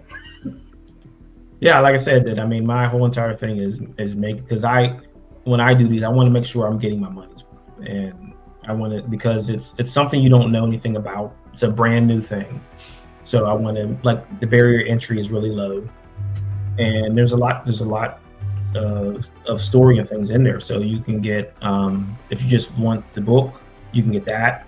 You can get copies of the Edge in single and trade format. You can just get the army builders. So you can just get coffee if you want coffee. So I've always tried to make as many options as possible, because I mean that's the fun part about it. Everyone's abandoned us, and they're all. I'm still here with you. I don't know where I'm JB. here, I promise. I It's all good. turn my camera off for a second. Get the text message on Kickstarter. Look, I need my pin code to back your book. Yeah, I said we crossed the 18-day mark this afternoon. So like I said, long way to go. We're below pace, but I mean, I'm still a little confident that we're going to get this done. But like I said, there's still stretch goals, so we still have to unlock those extra heads for the suits. And you're one pledge closer now. I just backed. Appreciate it. Thank you. Yeah. Every little bit helps. Well, it's like $15 book and an action figure. It's like for $40. So why not? It's like, yeah, that's what I said when I set it up. I'm like, man, everybody's going to want this for this price. Absolutely. But I mean, just getting in front of the right people. It seems like it. Yep. It's been where I've been. $25 for a 3 3/4 inch figure and a $15 book. Mm-hmm. That's no brainer right there. I was like, yeah. So I've been doing the. Do you do the extreme sets? Do you get those? Which one? They're called. It's called extreme sets. They're like dioramas. Oh, I haven't got into the diorama stuff too much, but so I don't know where they're at. Yeah, the Extreme Sets website. Yeah. Yeah, no, I've got 3 of those. One of them I use for the backgrounds of my videos. Some of the other ones I have spread out kind of amongst the collection in the background. Some up at the top there, a couple over here. Yeah, I've got the one I use currently for my review videos is the one that kind of looks like Mos Eisley. Mm-hmm. It's basically Mos Eisley. Yeah, they couldn't say that's what it was, but it's Mos Eisley, right? Like, so that's one I use for the backgrounds. I've got some others that I've used in the past that are kind of sci-fi background stuff. Their stuff's really cool. Yeah. I've got 4 of them on the table that I'm getting ready to put together. That's what I was going to do, like throw the figure in there, and then do all the things with the extreme sets. I do have the original prototype that LooseCollector did, so I'm going to throw that in there and do all the posing and stuff. Very nice. And I love that they got all that articulation in there. Yeah. Which, I mean, especially nowadays, anything that's in that roughly 4-inch scale, they just, even though it's been done many times before, Hasbro's done it, Mattel's done it, a lot of times you don't get that level of articulation in a figure that small. You get like the Super 7 reaction figures, with the 5 POA, which is fine and they have their place. I don't mind it, but that reminds me more of something akin to like what Joy Toy is doing and stuff like that, as far as the level of detail and the level, just all the accessories and the articulation and all that kind of stuff. And honestly, I mean, like Joy Toy figures, just for a figure, sell, $30 to $40 just for the figure by itself. Because I have a few of them. I think I'm the only one here that actually collects that scale, by the way. But I have a few. I don't have a lot. But it looks like it'll go well too with like the 25th anniversary G.I. Joes from. Yeah. They're modular with all modern figures, so you'll be able to swap parts with like. Back in the heyday too of the Marvel Universe. Yep. 4-inch figures. Yeah, so they'll scale with anything modern. I talked with the Joy Toy and the Eagle Force and all those other guys, and making sure that the figure will work with those ones also. Very cool. So you'll be able to kit bash if you want.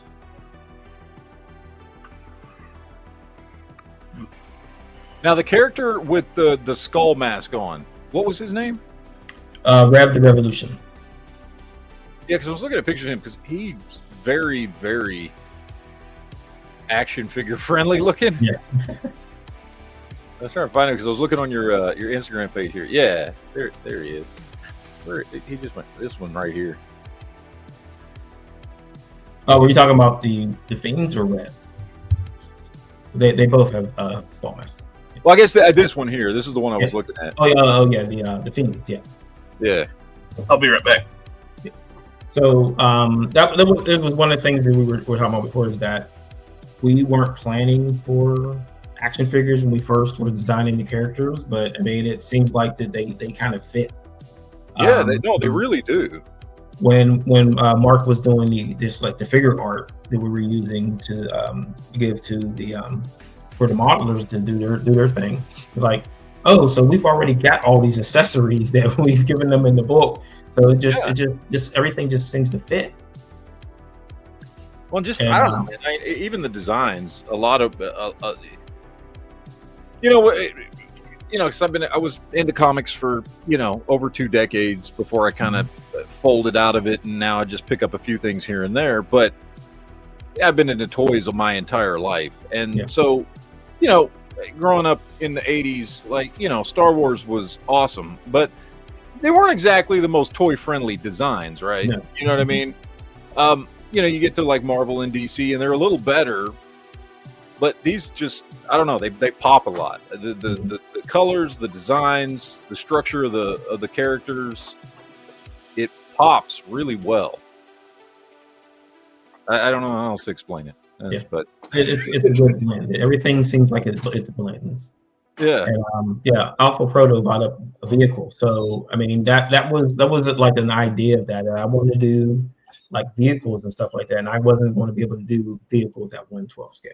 It just wasn't going to happen. No, and honestly, that's why I love 1/18 scale stuff. Mm-hmm. Whether it's 3 3/4, 4 inch, same thing. Yeah. Because I grew up with G.I. Joe and Star Wars. Yeah. And I have a handful of 1/12 scale vehicles, but honestly, they're too big, they're too expensive. Yeah. They take up too much space. We're all just nerd collectors here. I only have so much space to put my stuff, right? Until my wife beats my ass. So, I still love collecting, 1/18 scale, whether it's G.I. Joe or Star Wars or, I've got Joy Toy stuff or whatever it is. And one of my favorite things to collect are the vehicles for them.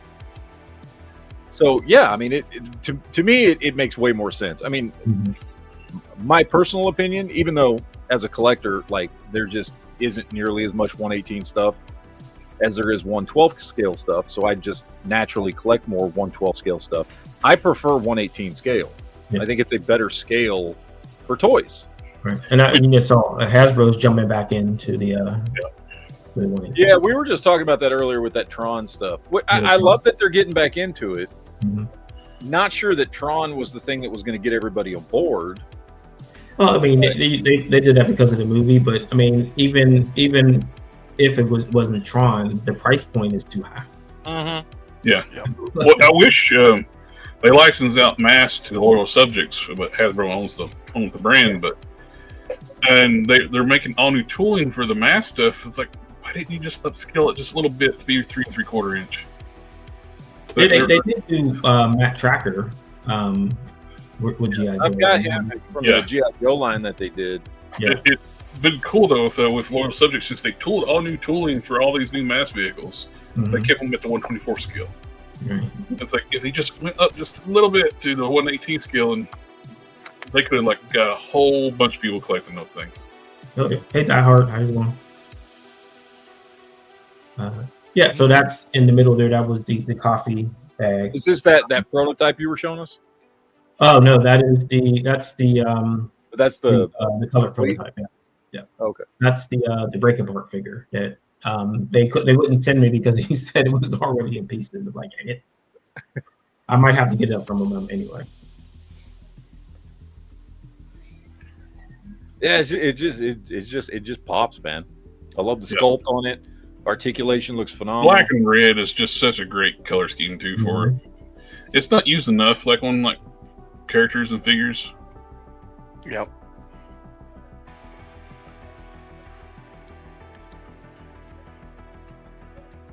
Yeah, this is beautiful art. Thank you. Yeah, that's the cover to issue. That's I think the cover issue. It's issue 11. Yeah, that's issue 11. So if you remember before when I said that we took one of the character's powers away and then he had to figure out a way how to get his powers back, that it was this character. But he's the youngest one on the team, so he's the more impressionable. So we took his powers away in issue 5, and he does some things that he shouldn't have done to get his powers back. That is right. King Collector was talking about that new Battlestar Galactica stuff. It's 118 skill. Oh, I didn't see that one yet. Was that there's a 118 skill Viper coming out? Oh, cool. Well, Blain would look pretty badass sitting in a Viper.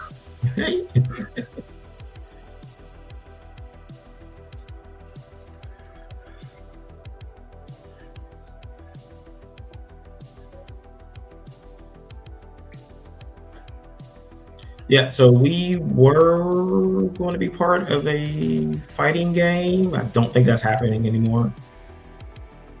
So, yeah. So in the nature of all things, there's always that, hey, let's go and do this thing. And then people get like full of themselves and then it dies. But there is a trading card game that features Edge characters called Scattered Nexus. So it's an indie battle card game. So we'll have some new cards for that for the Kickstarter also. Now, is that what these cards were? Because I noticed you had the cards for sale here. Those are postcards. So no, those are different than the Scattered Nexus. Oh, okay. Yeah, I got a box over here. So there's the card there. You know, I'm just going to say it. I think he looks better with his head shaved. It's a helmet. It's a helmet. Oh yeah, right. You forgot it's a helmet. Yeah, it's a helmet. He snaps on. Yeah. But he goes out on an adventure. He snaps on his helmet, and then when he comes home, he puts it on the stand. I'm not even going to charge you for that consultation fee.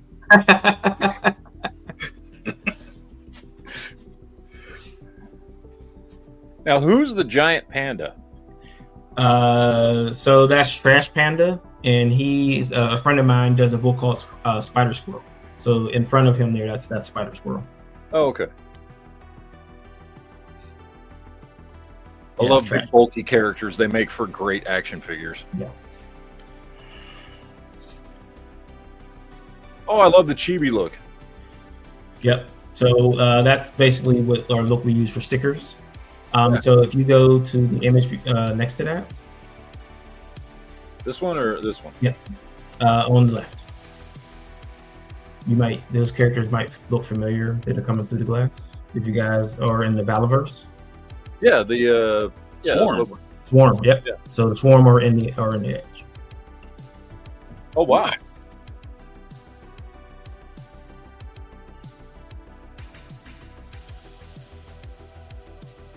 What is that? Which one? Is that me or y'all? I don't hear anything. I don't hear anything. Okay, then it must be me. I think you just finally got crazy. Or the voices are back, man. No, I think there was an ad playing somewhere on one of my many, I don't know, 37 tabs open in one of my 3 different browsers. So only 37 tabs? I got 40 open right now. Yeah, I've got like 3 Chrome screens open. I got Firefox. I got Brave. I got Internet Explorer. And each one has multiple tabs across the top. I don't know. I started hearing an ad from somewhere. I don't know what the hell that was. I get a kick out. The people I work with, and they'll have their Chrome browser and like 100 tabs open. It's like, how do you find these? They never close Chrome. So what's the best way to get a hold of the comic? I mean, we know for the figure, go to the Kickstarter. The comic itself, is it just the best thing to do? Just order it directly from your website, or are there? Yeah, so you can either do that, or you can. They're in the Kickstarter, so you can get. I think you can get. Well, I'm getting ready to add issue 12, so you can get issues 1 through 12, and I always try to give a discount, so it's $55 for 1 through 12. Okay, that's not bad for all 12. Yeah, but if you want them right now, you can get them from the website. And like I said, that as soon as I get the order, I pick up the book. Here you're going to add it after I just backed you for figures. Now on the, because I know you've got the different volumes. Now, when you send those out, is that an actual like a trade, or is that just multiple books? Yeah. So I mean, it's up to you how you want to do it. So you can do singles, and then there are trades.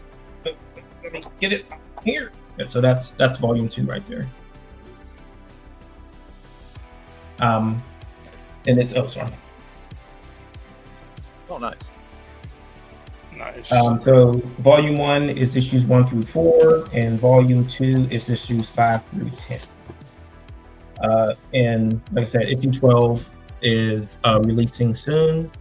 That starts the new story arc. It's called God's Thunder, apostrophe after the S. Okay, cool. No, I mean, nowadays, that's what I was wondering, because nowadays I mostly just collect trades, because for some reason I have some things stuck in my head that if I buy an actual comic, it's something from when I was a kid and would do the whole 2 boards in a bag to protect it and all that shit. Like, I have I'm less likely to actually read it. I'll stick it on the shelf and make sure it stays in perfect condition. But with trades, I just don't give a shit. Right. Because I'm like, it's just a trade. Right. And so I was like, I'm just gonna buy trades from now on instead of. So I like everything I read. I get to catch up on once every 6 months when they release a new trade. So the trades are on the Kickstarter too, so you can get both volumes. I think I discounted that to $35. I think. Oh, nice. Or like I said, if you want them now, you can get it from the website. 18 days to go, everybody. You need to go back it right now. Back. Right? Meow. Do it now. Back it now. Like when I was, we were on our Comics Burg stream earlier, and I said that, I mean, you don't want me to have to come to your house with my laptop and help you back it. Do you? I need to do that. I need to come to your house. Is that a threat or a promise? It's both. You can't threaten me with a good time. Yeah, I'm finding that it's a good sell point. So I get a lot of people would say, I'll wait for the trade, and I don't always have the trade out. I'm like, oh well, I've already got it. Here it is.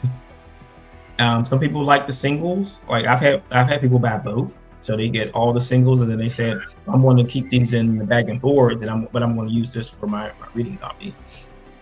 I had people come up to me and say, I just want a graded comic. I've got those too.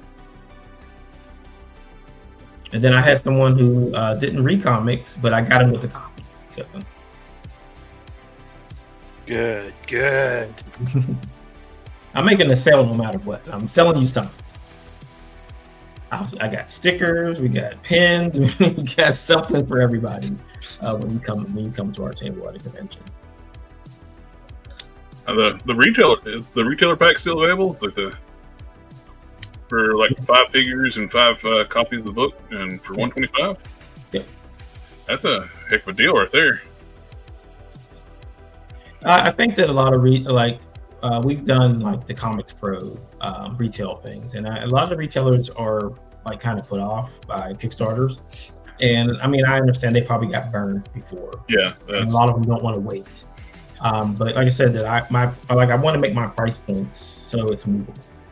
Oh, the Indiegogo, they were bought out, and they were restructuring the entire how everything works to try to I think a lot of people got burned with Indiegogo. Yeah.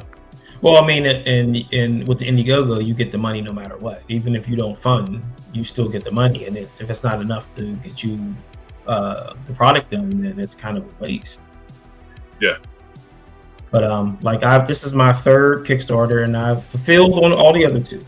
So everybody will get everything that they ordered, and probably more, because I always throw extra stuff into it. Like I'll be packing stuff in the boxes, and like, oh, I've got extra of this, and I'll just put it in there. Well, this is my third Kickstarter I backed, so. Oh, cool. I appreciate being the third.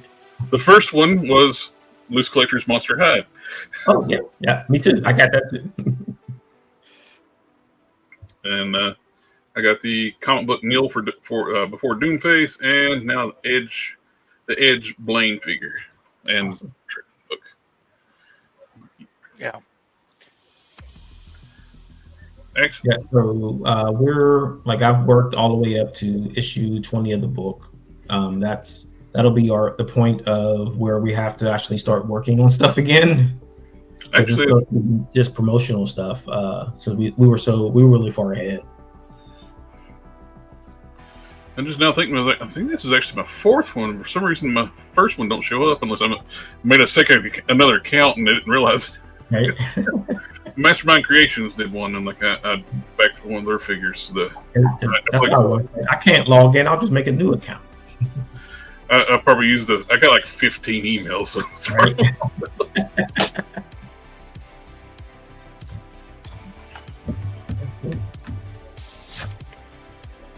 When Kickstarter first happened, like I remember that first one's like a friend of mine's like, "Oh, you're getting that's just a scam. You got to buy the figure after the Kickstarter." No, the Kickstarter price is the figure. Yeah. Yeah, I mean, a lot of people were afraid of it, and they didn't want to mess with it. They were like, so I get this thing when, and then like when everybody started jumping on board of it, and then people start not putting the stuff out. There was a guy who did a Kickstarter.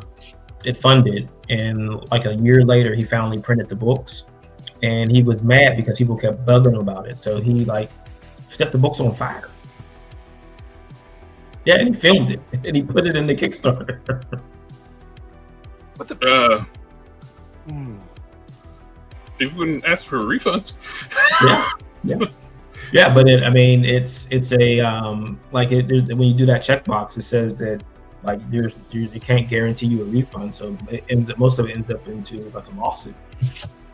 Yeah, that's yep. That's insane. Yeah, it's like, well, why would you not expect people to ask like, "Hey, where's my stuff?" Right, exactly. And me, I want to keep all my fans and customers. I don't want to piss nobody off. Well, he basically destroyed his entire career of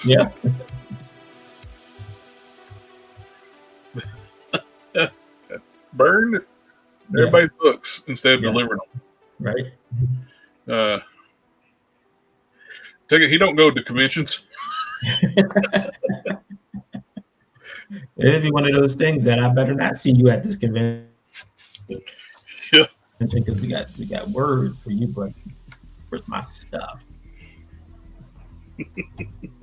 Yeah, sometimes. Well, you got a lot of great stuff. The figure looks good. I'm hoping it's going to fun for you. You're halfway there, so we can start. And I think I'll feel better. You got one sale out of it tonight. Right. I think I'll feel better once we hit 70%. Then I can breathe a little easier. But it depends on when we get to 70. If it's like 2 days to go and it's 70%, I'm like, oh crap. What? But Hasbro can have theirs mysteriously fund in the middle of the night on the last day. I'm sure the same thing can happen here, right? Yeah, like if I want to build have another email address and just start throwing money in there on my own. I need more rich relatives, I think. Don't we all? Yeah. Like, I'm your long lost nephew. Hey. Hey. Mr. Rich Uncle Moneybucks. Oh no, it's the Monopoly guy's my uncle now. I saw something a while back where somebody won the lottery and I think he sued some I don't know, like a company or something. Like they told his name. It's like now his family knows. Like he didn't want nobody to know. Wasn't that like because like not every state you have to declare? Like Pennsylvania is a state where you have to declare that you won the money. So they tell you just to put it into like a set up a LLC, and then the LLC is the beneficiary of the money. Yeah. But I mean, I wouldn't want anybody to know if I won the lottery, because they would come after me. Nope. So. I wouldn't say anything. There would be signs, but Right. I wouldn't say anything. Where'd you get that gold-plated tulip from? What did you like to know? What kind of neck articulation does your figure have? Is it a ball peg or a disc hinge? What was that? The neck articulation, is it going to be like a double ball peg, or is it going to be like a disc hinge? It's the pin. Yeah, he'll be able to do the all the fun stuff. You'll be able to twist his head around. Like I said, that I just wanted to be as close to the other modern figures as possible, so you can just pop it off, pop another head on. Mm-hmm. So whatever anybody else is doing, like we'll make changes as needed. Like I said, I've already talked to those guys, and they gave me some directions on what to do. So whatever they say is the direction we'll go in. Cool. You're talking to the experts. May as well listen to the experts. Right. I mean, I'm that guy. I like creators who can do things that I can't do their thing. Mm-hmm. Yeah. It's like when I need like some visual designs or something, or flyers, I don't do it myself. I get my flyer guy. I'm like, hey, can you do this? And then a couple hours later, I got something. I'm like, I'm not going to sit there and figure out how to put a box here and do all that other stuff, because I'll just pay somebody else. It's like, you're an expert, but I'm going to tell you how to do it. Right. Cool. Well, have you seen anything on Toy Fair not Toy Fair? I keep on calling it Toy Fair. I'm looking forward to the New York Toy Fair in February. I keep calling it the New York Comic-Con. The Comic-Con? So one of my favorite characters from G.I. Joe the movie was Big Lob, because like he's out of hand and out of pocket when Big Lob makes his move. So I got to get Big Lob. I wasn't like they had Big Lob in the in a 1/18 scale, but it was from the Collectors Club, so I never was able to get it. So I guess I got to get the 112 Big Lob. It looks good too. Like I like that they gave him actually better shoes. They were like shoes over boots. But I didn't get to see everything that came down the pipe. I did see that McFarlane is doing Image first, like some of the original Image characters. It's something we've all been saying, like, dude, make characters from your own company. Yeah. I know a lot of guys left and stuff. I was really surprised when they did Grifter and he didn't have his guns. Like, yeah. His guns. He's Grifter. It's like DC's version of Grifter, and like Warner Brothers had that stupid thing going on where their figures can't have guns. Mm-hmm. So how do you do a Deathstroke character? Yeah. Didn't the Deathstroke McFarlane toy? I mean, I've seen Deathstroke. They gave everybody who is supposed to have guns swords. It's like, isn't sword more violent? Is that your custom Big Lob? Big Lob. That's my custom Big Lob. Would the clock run out? I didn't think they were ever going to make him, so I made him. Yeah, it took him a long time to get. Dude, you would think the characters from the G.I. Joe movie would be like the first ones they would make. Every G.I. Joe fan loves that original movie. Mm-hmm. I mean, they didn't even do, what was it, the original 8? Now I saw Zap was in the reveal. It's like, that's like the original character from the set. Why is it taking them so long? It took them so long to get to Zap. Yeah, of course. I do like they corrected ship when they first started the classified line. It was like they were like a mix between G.I. Joe and Fortnite. Mm-hmm. And bright, garish colors, actual Nerf guns as weapons. They listened to the fans and actually corrected ship and made them like classic designs. Mm-hmm. Oh, and the Cobra Law Guard. I think I did get that one. And that looks good too. So now all you need is Globulus. So many people hate Cobra Law. I like Cobra Law. I like it in movies. Why? It's I think they didn't like it because it took it into more fantasy than modern military. I mean, even like some of the sci-fi stuff in there was kind of. Well, Sergeant Slaughter, time travel, so never mind. Sergeant Slaughter was the super soldier, so it was Right. already kind of fantasy. He was breaking machines with his bare hands, Yeah. like robots. I just think that people didn't like the weird. It was because it was weird. It was a little off a little bit at first, especially. I know a friend of mine said that Cobra Commander ripped off his shirt and his skin started to change and everything. It freaked him out when he was little. Well, I watched the Transformers movie first when they murdered all my childhood heroes. Yeah. So G.I. Joe was kind of tame compared to it. Well, I mean, I think we kind of escaped that because the storyboards had more Transformers dying than they had in the actual movie. Yep. And well, that's why they changed Duke surviving too, because he was supposed to die. Yeah. And I mean, if you don't listen to them talking, like he's dead. He took a snake to the heart, dude, but Duke was dead. He's dead.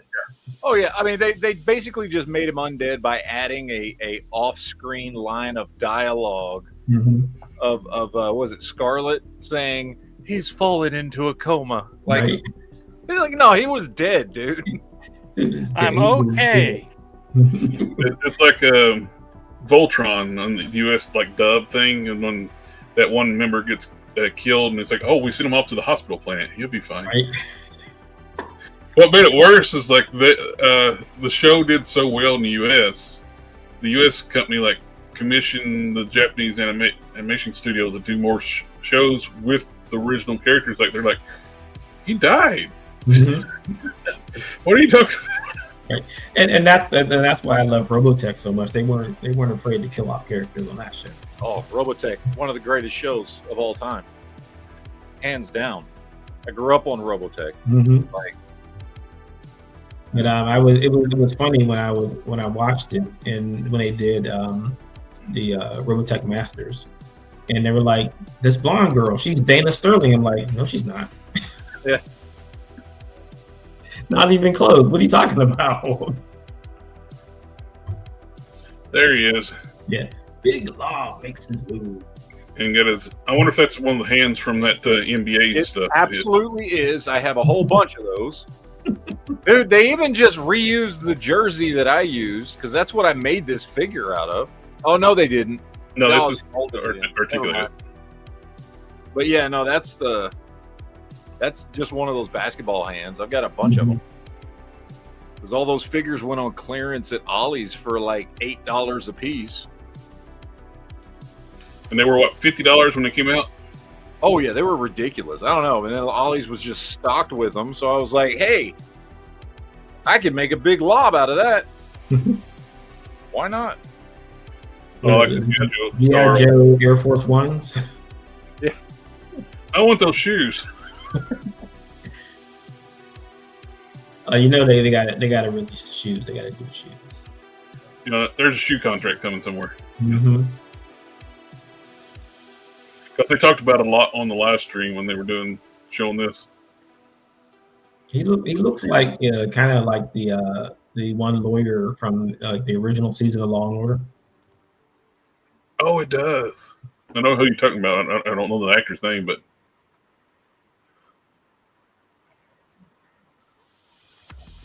yeah. So that's all the Raw has, right? That's all of them.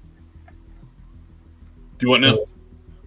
All the Raw has from G.I. Joe movie that they have figures. All of them have figures now, right? Mm-hmm. So you got Law and Order, Tunnel Rat, Jinx, and Chuckles. Yep.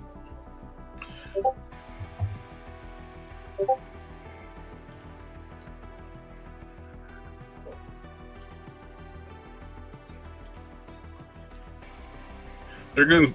I wished they had to go back to the disc ends on the G.I. Joes though, because for like when you got like you need to be able to look up for like especially like when they did low light and they give him the double ball peg that hardly moves. Yeah. And he's a sniper and he can't turn his head up to use the rifle. They didn't miss it. It's like this articulation is very important. Yeah. You gotta be able to look up. Blain can look up, he can see everything from the sky. Yep.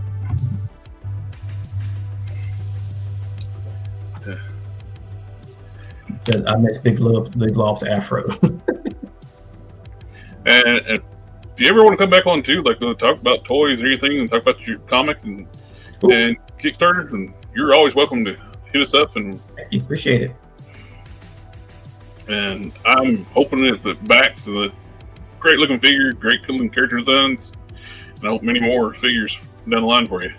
Yeah. So we already have set what we want to have for series 1. I've got my spreadsheet that has all the other series in it. So I mean, once we get the first one funded, I mean we're going to be up and running. There you go. Plus, once you get the body molds done, you can get some reuse stuff out of it, different stuff. Yeah, the Revenant figure is going to reuse some parts from. That's the big thing is the original tooling and figuring out how to do reuse on them. Right. Brings those costs down. Yeah, the tooling cost. Whew. Yeah, that's the expensive stuff. Right. I mean, the good news is that when I contacted LooseCollector, I said, so tariffs, and they're like, you're cool. I'm like, thank goodness. Where do they do their manufacturing stuff at? In China. Okay. Yeah, they're in the Philippines, but they do all the tooling stuff in China. That's there's so many different countries that do manufacturing now, so I didn't. Yeah, a buddy of mine, he was in a factory in Venezuela. Well, the Hasbro's been moving a lot of stuff to Vietnam. Mm-hmm. I mean, every day I wish that someone would open a factory in the States. It would make so much. It would be so good for people, especially independent people like wanting to do stuff. Mm-hmm. And like it'd open up things too. Like plus you go right now, you got language barriers, different things and dealing with overseas, making sure you're dealing with a reputable company. Right. But if there was like somebody in the U.S. that could like do specialized like manufacturing like that, that would be so cool. Yeah, I've done like reach out and they're like, no, we're not interested. I mean,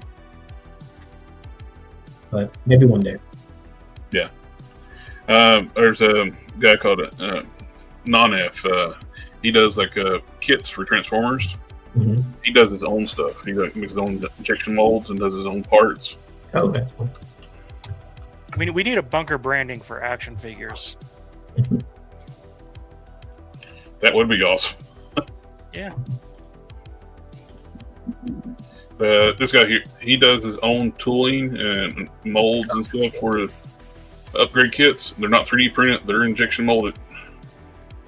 Awesome. You'll get stuff like on sprues, like model kits. I'm a big Transformers collector too, so I like action figures, Transformers. Yeah, I bought some of the studio series, and I looked at the instructions, and I'm like, how many moves does it take to transform these things? And I just left it in the box. Yeah. So then I went. So I got. Thank you.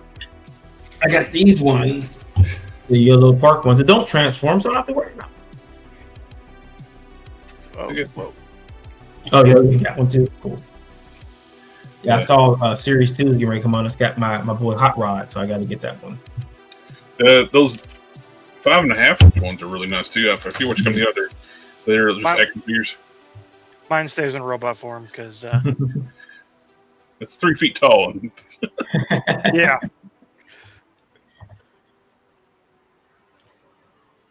But it would be cool for us to have news for like bringing like some toy manufacturing back to the U.S. and where people can actually go to and talk to companies and actually get your stuff produced. right? And then like I see a lot of people who are doing they have to fly over to China to make sure that things are getting done. Like I can just drive to the place. Like, Yeah, because look how many things that's happened with Hasbro, and like where figures get made at the wrong scale. Like the Fantastic Four, the first wave of the Fantastic Four retro carded figures, both was it the Psycho Man and the High Evolutionary? They're too small.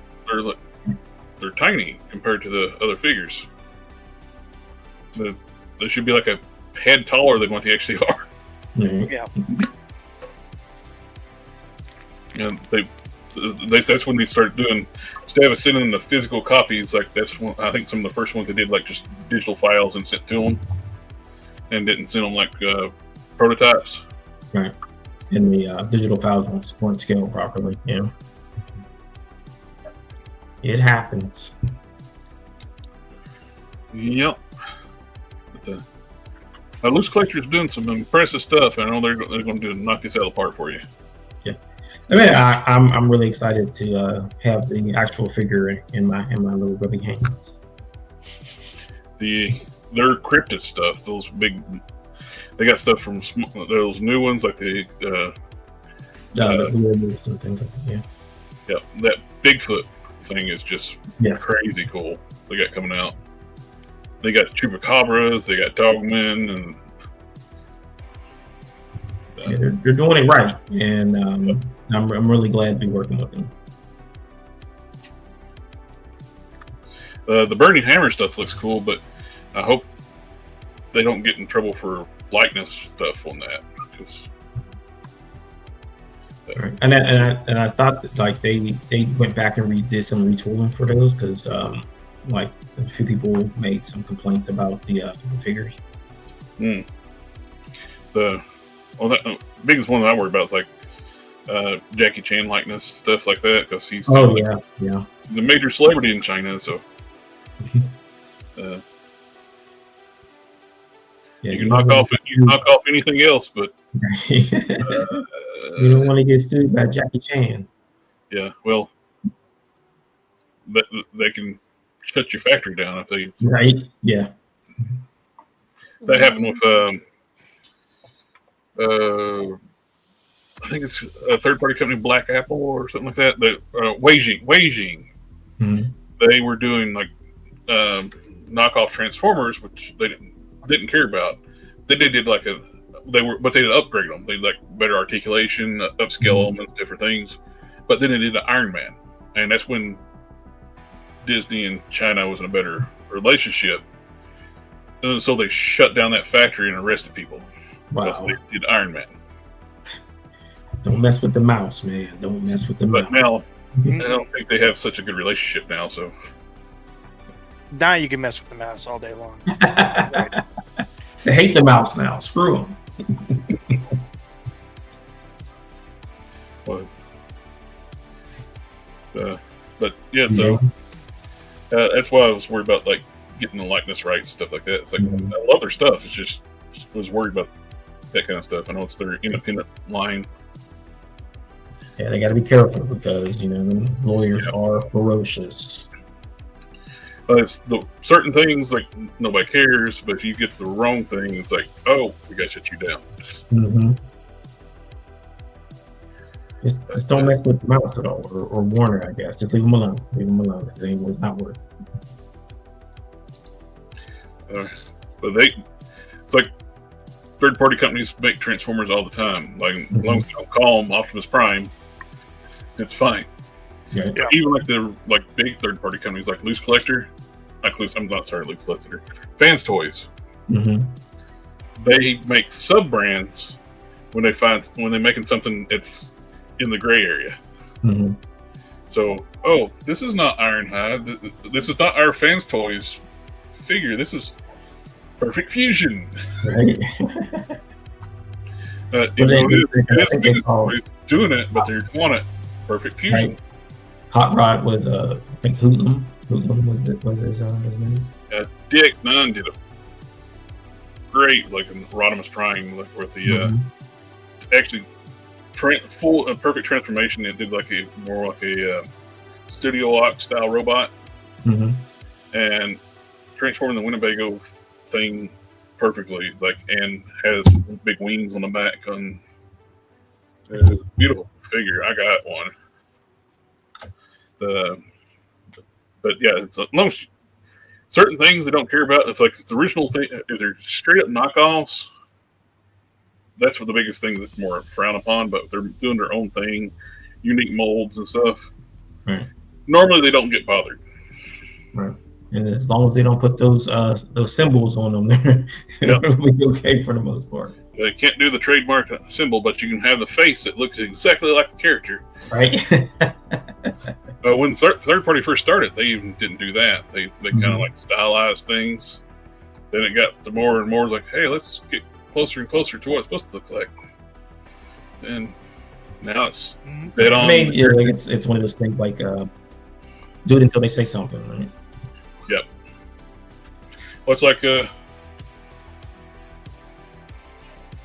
this is a knockoff, but not a knockoff of the Studio Series Optimus Prime. Yeah. They upgraded this thing. This is a direct knockoff of the Studio Series Prime. You can see all the screw holes, everything, just like the other one. This Megatron arm actually came with this. It fit. See, like the backpack's like more jumbled up. You got a cleaner design. The arms, there's no screw holes on the back, no screw holes in the leg. They re-engineered the entire figure to be a cleaner figure. And so it didn't come with the Autobot symbol. I put those on. But and it came with 3 different head sculpts, the trailer, everything. Came with this Megatron arm and the blaster and the blast effect. And great piece. This is better than the actual official figure. Right. I had the official one too. But they do some really cool stuff. And it comes with like this is a season 1 cartoon head I got on it. The original one didn't come with that. It came with more of like an MP10 style head. Okay. But yeah, they do some really cool stuff and they upgrade what they do.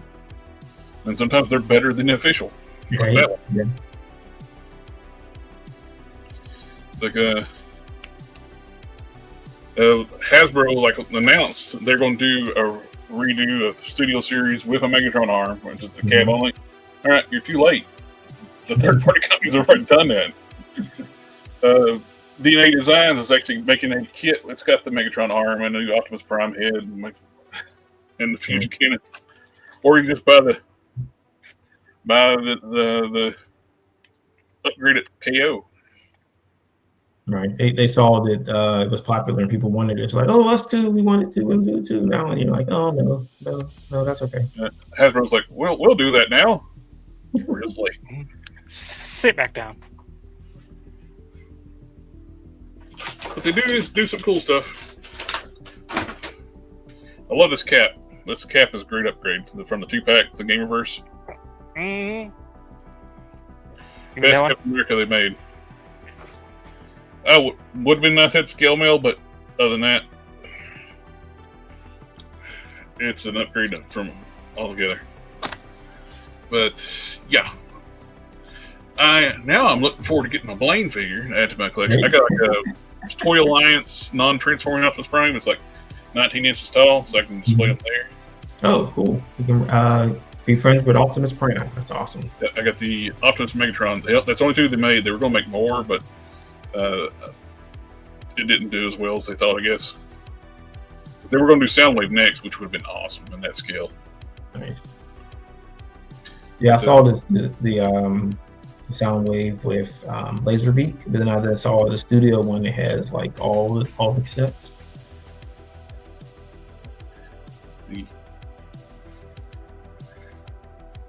So if it backs, when do you expect like production and delivery on the figure?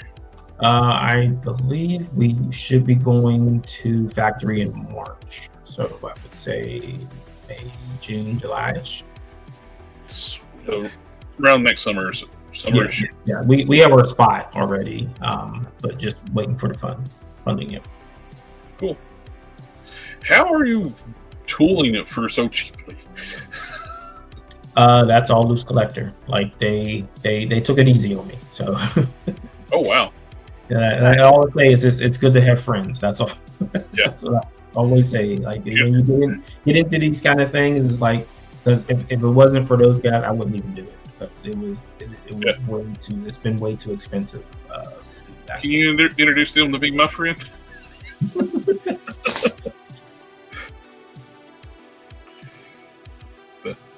If you want to come back again for your campaign closes, we would give like a little push at the end if you want to. Oh, awesome! That's cool. Let me know when you have days open, because Well, anytime you want to come on, like we can always make room for you. Like on okay. Cool. We do a standing Friday toy news show. Yep. And so you're always welcome to come in, and I can send you a link to it anytime. Sweet, appreciate it. Absolutely. And it's always good to have new people. I mean, yeah. Right. I mean, it's always nice to meet new people, and hopefully you guys are all going over to the Kickstarter and giving me your hard-earned money, and I appreciate it. Yep. Absolutely. I backed it. Thank you. I backed it. Sif backed. Krypton's Toy Bot backed it, and he screams like he used to be Sif for life, and so I keep just want to call him Sif. Mm-hmm. And so we lost JB. Well, his connection died again. We went to go watch TV. Yeah. Well, we started breaking up the toy news like in homework assignments. We split it out so we're not just one of us or just two of us talking all the time. Right. And I think he skips out when he don't do his homework. You know what happens when little boys and girls don't do their homework? Failing. You actually see him start scrunching some paper up against the mic. He doesn't realize the video's on.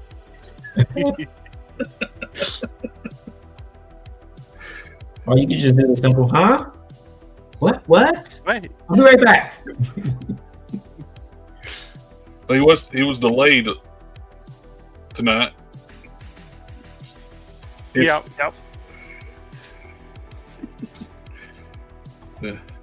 Alrighty. Well, I guess we're about ready to wrap up for the night.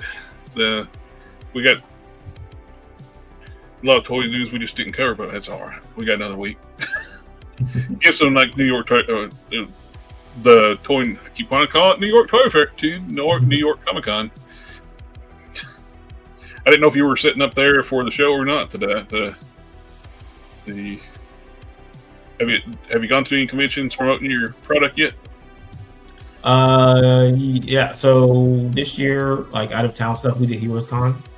I was there. I wish I'd known. Oh, really? Yeah. We've been there like the last 3 years at Heroes Con. We'll be there again next year. So I did get a badge for New York Comic Con, but I couldn't make the cost make sense. And then I met a guy, Ben from Tenacious Toys, and he had table space for me, and he didn't tell me until I didn't meet him until like 2 weeks before New York Comic Con, or I would have been when it went. But man, it's expensive. Yeah, for like months and I was like trying to like make it make sense, and it just wasn't making sense because I wasn't planning a table because I couldn't get a table, so then I couldn't make money back. But then he was like, "Oh yeah," I'm like, "Dang it!" wish we would have met like 2 months ago. The one convention too to look at too. I couldn't justify that for where I live at to go to it, but the Mythic Legions Con is apparently like where you go for like independent toy personnel. It's apparently it's got not only is it Mythic Legions, it's basically everybody out there that's got independent toys right now go there as a sit up. You got Valor, Joe Lanta and Joe Fett are the ones, and then there's PowerCon.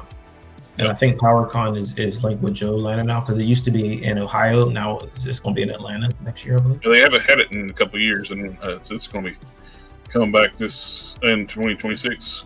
Mm-hmm. It was originally in California, PowerCon. Right. And a lot of people complain when it left, but I can understand the cost.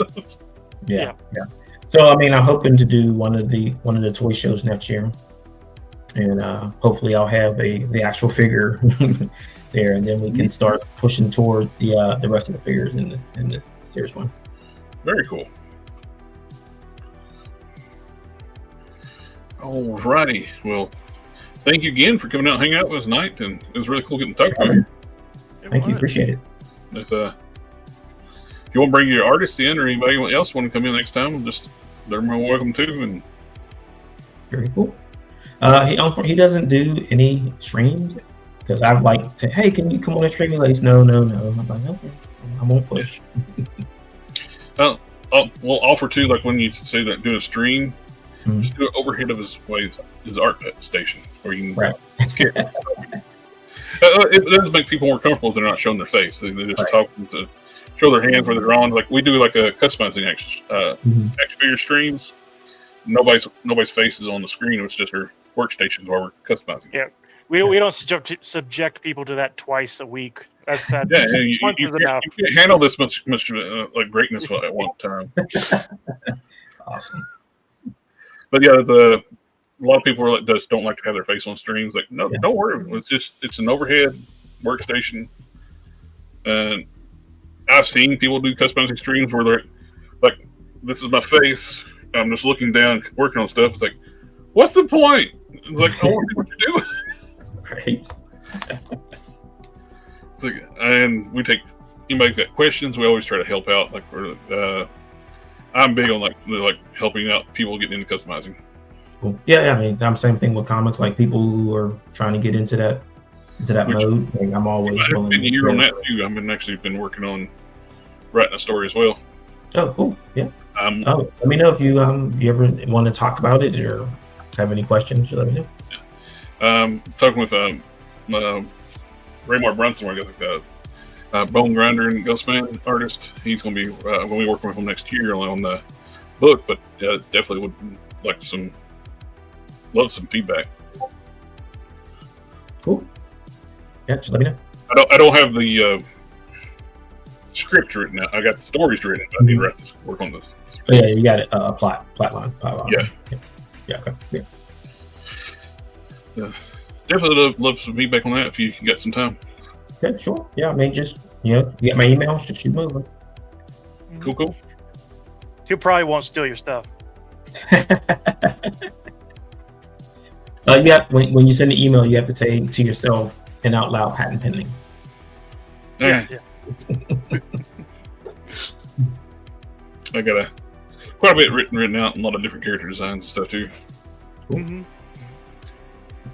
If you include in the body of the email, you just put swipe or no swipey. Yeah, that works.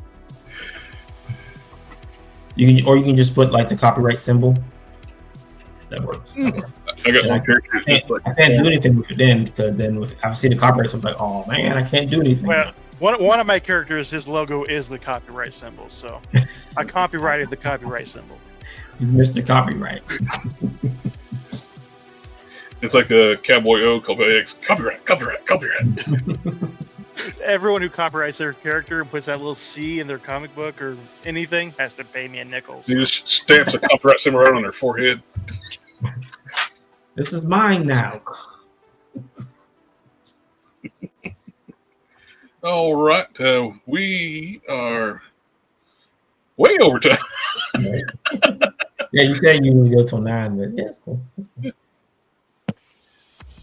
Yep. It's only 7 o'clock at my time, so. Now, Sif, he's early yet, so yeah. We can keep going. We got an hour and 15 minutes. One of those West Coasters, huh? Yep. Yeah. Well, I'm Mountain Time, Colorado time. I'm East Coast. Yeah, me too. Yeah. Over here in Pittsburgh. Pittsburgh. Alrighty, if everybody in the chat, thank you for coming out and hanging out with us tonight, Mr. Marvin Wynn, and pleasure having you on tonight. Mm-hmm. Sith, whatever. Sith's over here. Great to have you on here. Geek Fusion's got a fine ass over there. Yes, I do. And I was talking to Sith. We don't have a geek chat normal tomorrow night. We might do some gaming tomorrow night instead. So We'll catch y'all on the next one. See y'all. Have a good one. All right, good night. Ninja vanish.